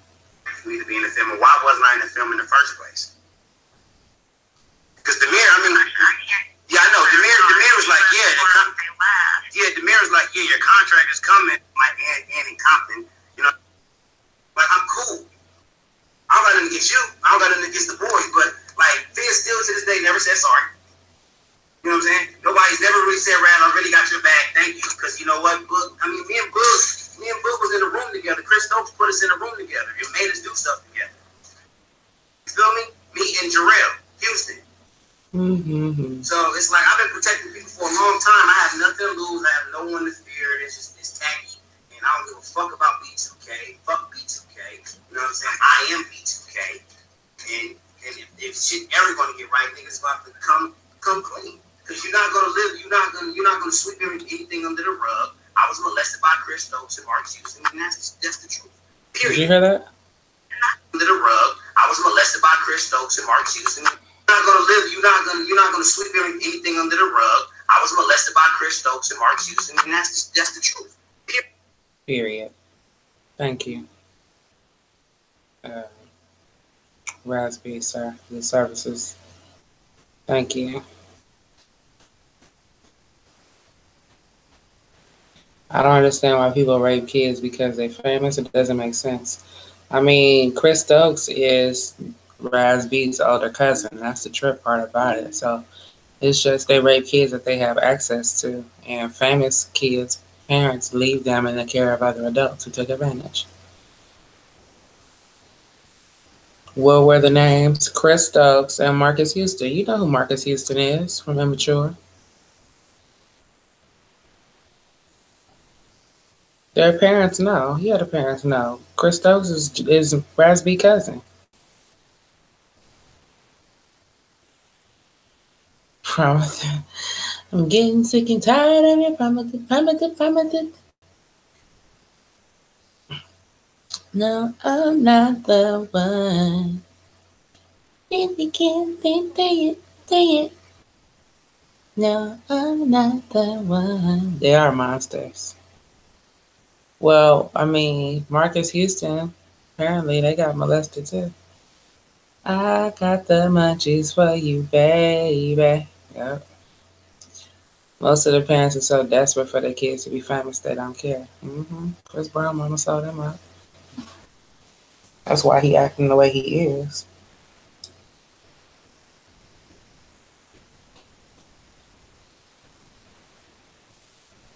Because of what them people did. Jay, I can't believe you didn't know that about them. That's why April, that when I was on Love and Hip Hop, she got them 2 babies by Omarion. And when the group split up, you know, Omarion wanted to stay with the rapist. And the other boys got big and tried to run. And Omarion wanted to stay with them. So then she turned around and have not one but 2 kids with him and act like she don't know why he don't want to be with her. Girl, I don't want to hear it because you knew that boy had issues and you did it anyway. They raping everybody out here. Nope, ain't no booty safe. No booty. It's not just males. Males do it too. Females do it too. Yep. Because that woman that was managing Chris Brown at first, he was sleeping with her too. No booty safe. That's funny.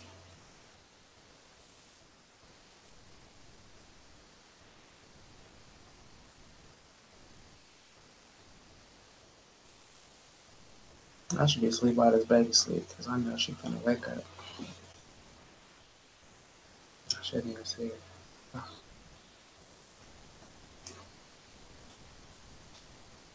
Katy Perry. Mm-hmm.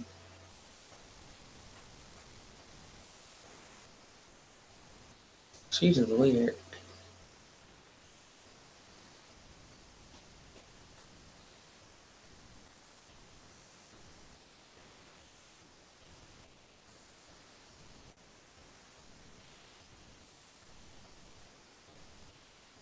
Damn. Yeah, Shar Jackson and Kevin got 2 kids together. Protect your kids' innocence, no babysitters. Who you telling, Luna? Leaving my baby with nobody. He said Britney Spears' mama just wanted her check. I ain't surprised. That's how Demi Lovato family is too. And everybody's like, we tried to get Demi together, like, but what about her parents? Why they ain't trying to get her together?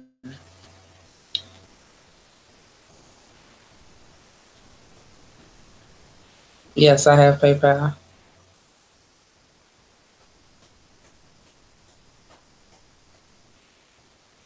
My email is vkikigreen. Every time 3LW looked up, they was singing, no, I'm not the one as they got. Who was touching 3LW?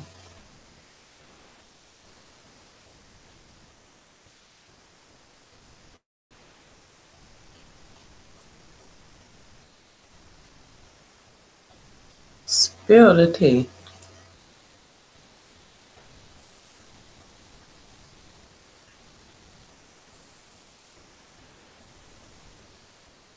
Thank you, John. Did you see where they was trying to say Katy Perry was John Benet Ramsey? Yeah, I did see that. Right, a lot of them have been molested.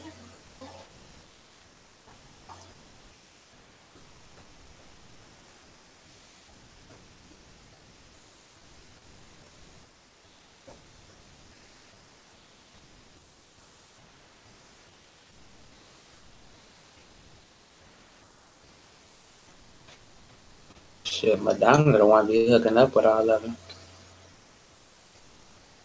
Said if B2K was getting touched, 3LW was getting double touched. But 3LW manager was Keely's sister, right?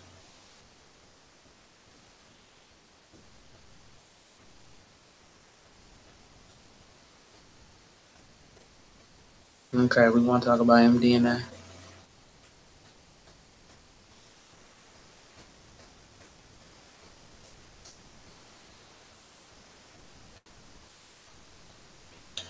I know a lot of child actors coming up though, and honestly, not that I know all their business, but they seem to be pretty well adjusted.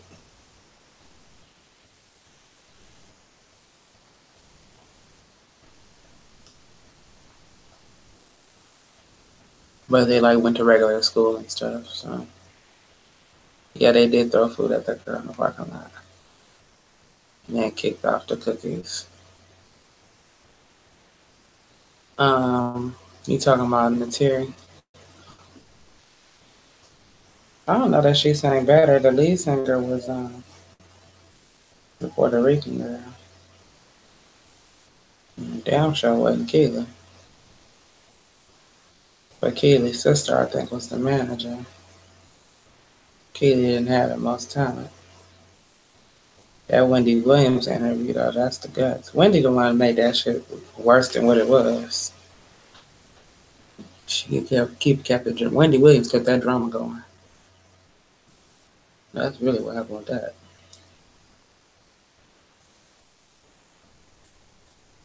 Instead of talking to each other, they was taking turns going on Wendy's show, being messy. Who was walking their dog at 11:30?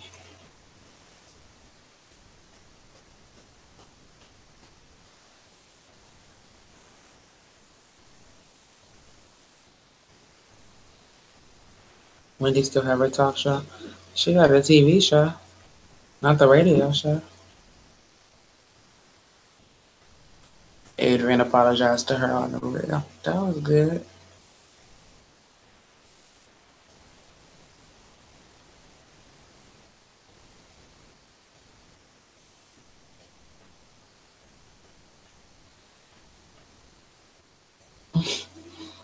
I mean, Wendy said she had a son, so I guess.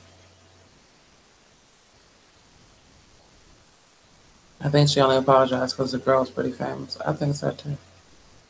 She don't have no control now because she got her own career. Now, Adrian in person is so skinny. When she walk, I think her ankles is gonna break. She need to eat something. She got that big old husband. Maybe he'll put some meat on her. Remember, the camera added 10 pounds. That girl in person looks, ooh, she is shrunk.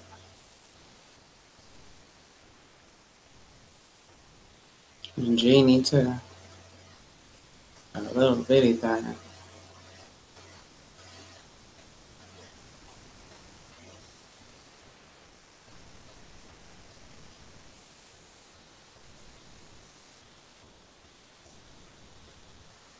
I would respect Wendy more if she was real about her own too. Did that person send you info on Parkland and David Hall the other night? No, not yet.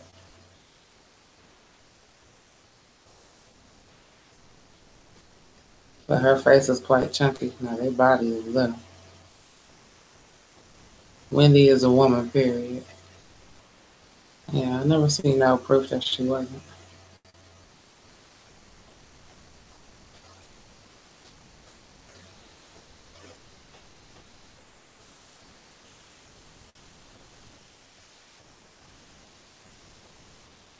And honestly, transgenders are so particular. If she was a man, she'd have did something about them legs.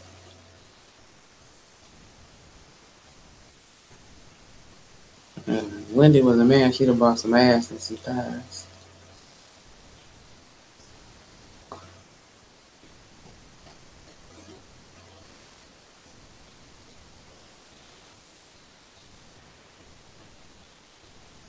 Wendy probably does what works for her.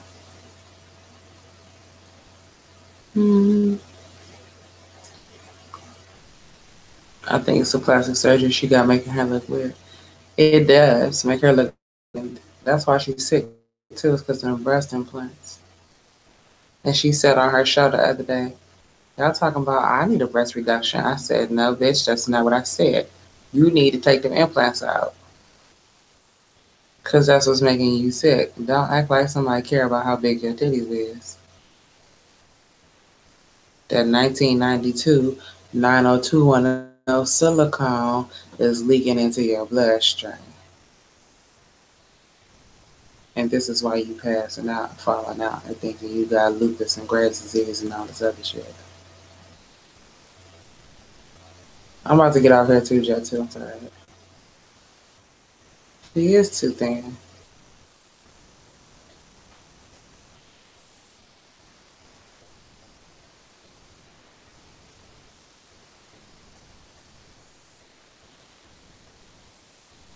My mother's a huge Wendy fan. That'll be another subject tomorrow. All the women will talk about. And how Maxine Waters is being discriminated against by Trump. Oh, no. Oh, no. She said she had Graves' disease. She ain't gonna know what she got till she take them fake ass titties out. That's just like the one on Real Housewives of Beverly Hills. I'm not trying to be insensitive. I knew it was that woman's breast implants the whole time. Because, you know, in LA, people get fake titties all the time. And people don't take them out and get sick all the time.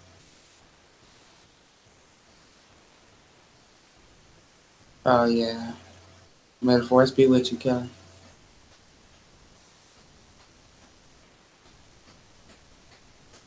We don't know if what's true. She may just be saying that, talking about the illness.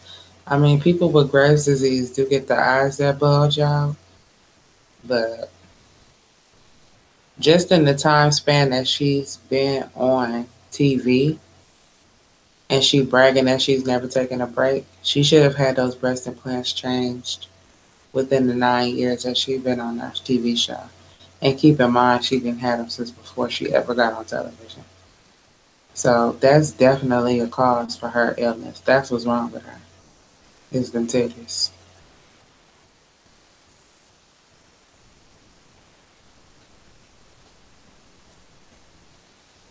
And she definitely needs to take them out. I'm about to go to bed too. I'm sleepy. All right, y'all. We'll reconvene again next week. You guys enjoy your holiday and all that good stuff. And we'll see what this crazy planet has for us next week. So I'll go to bed. Sweet dreams. Peace.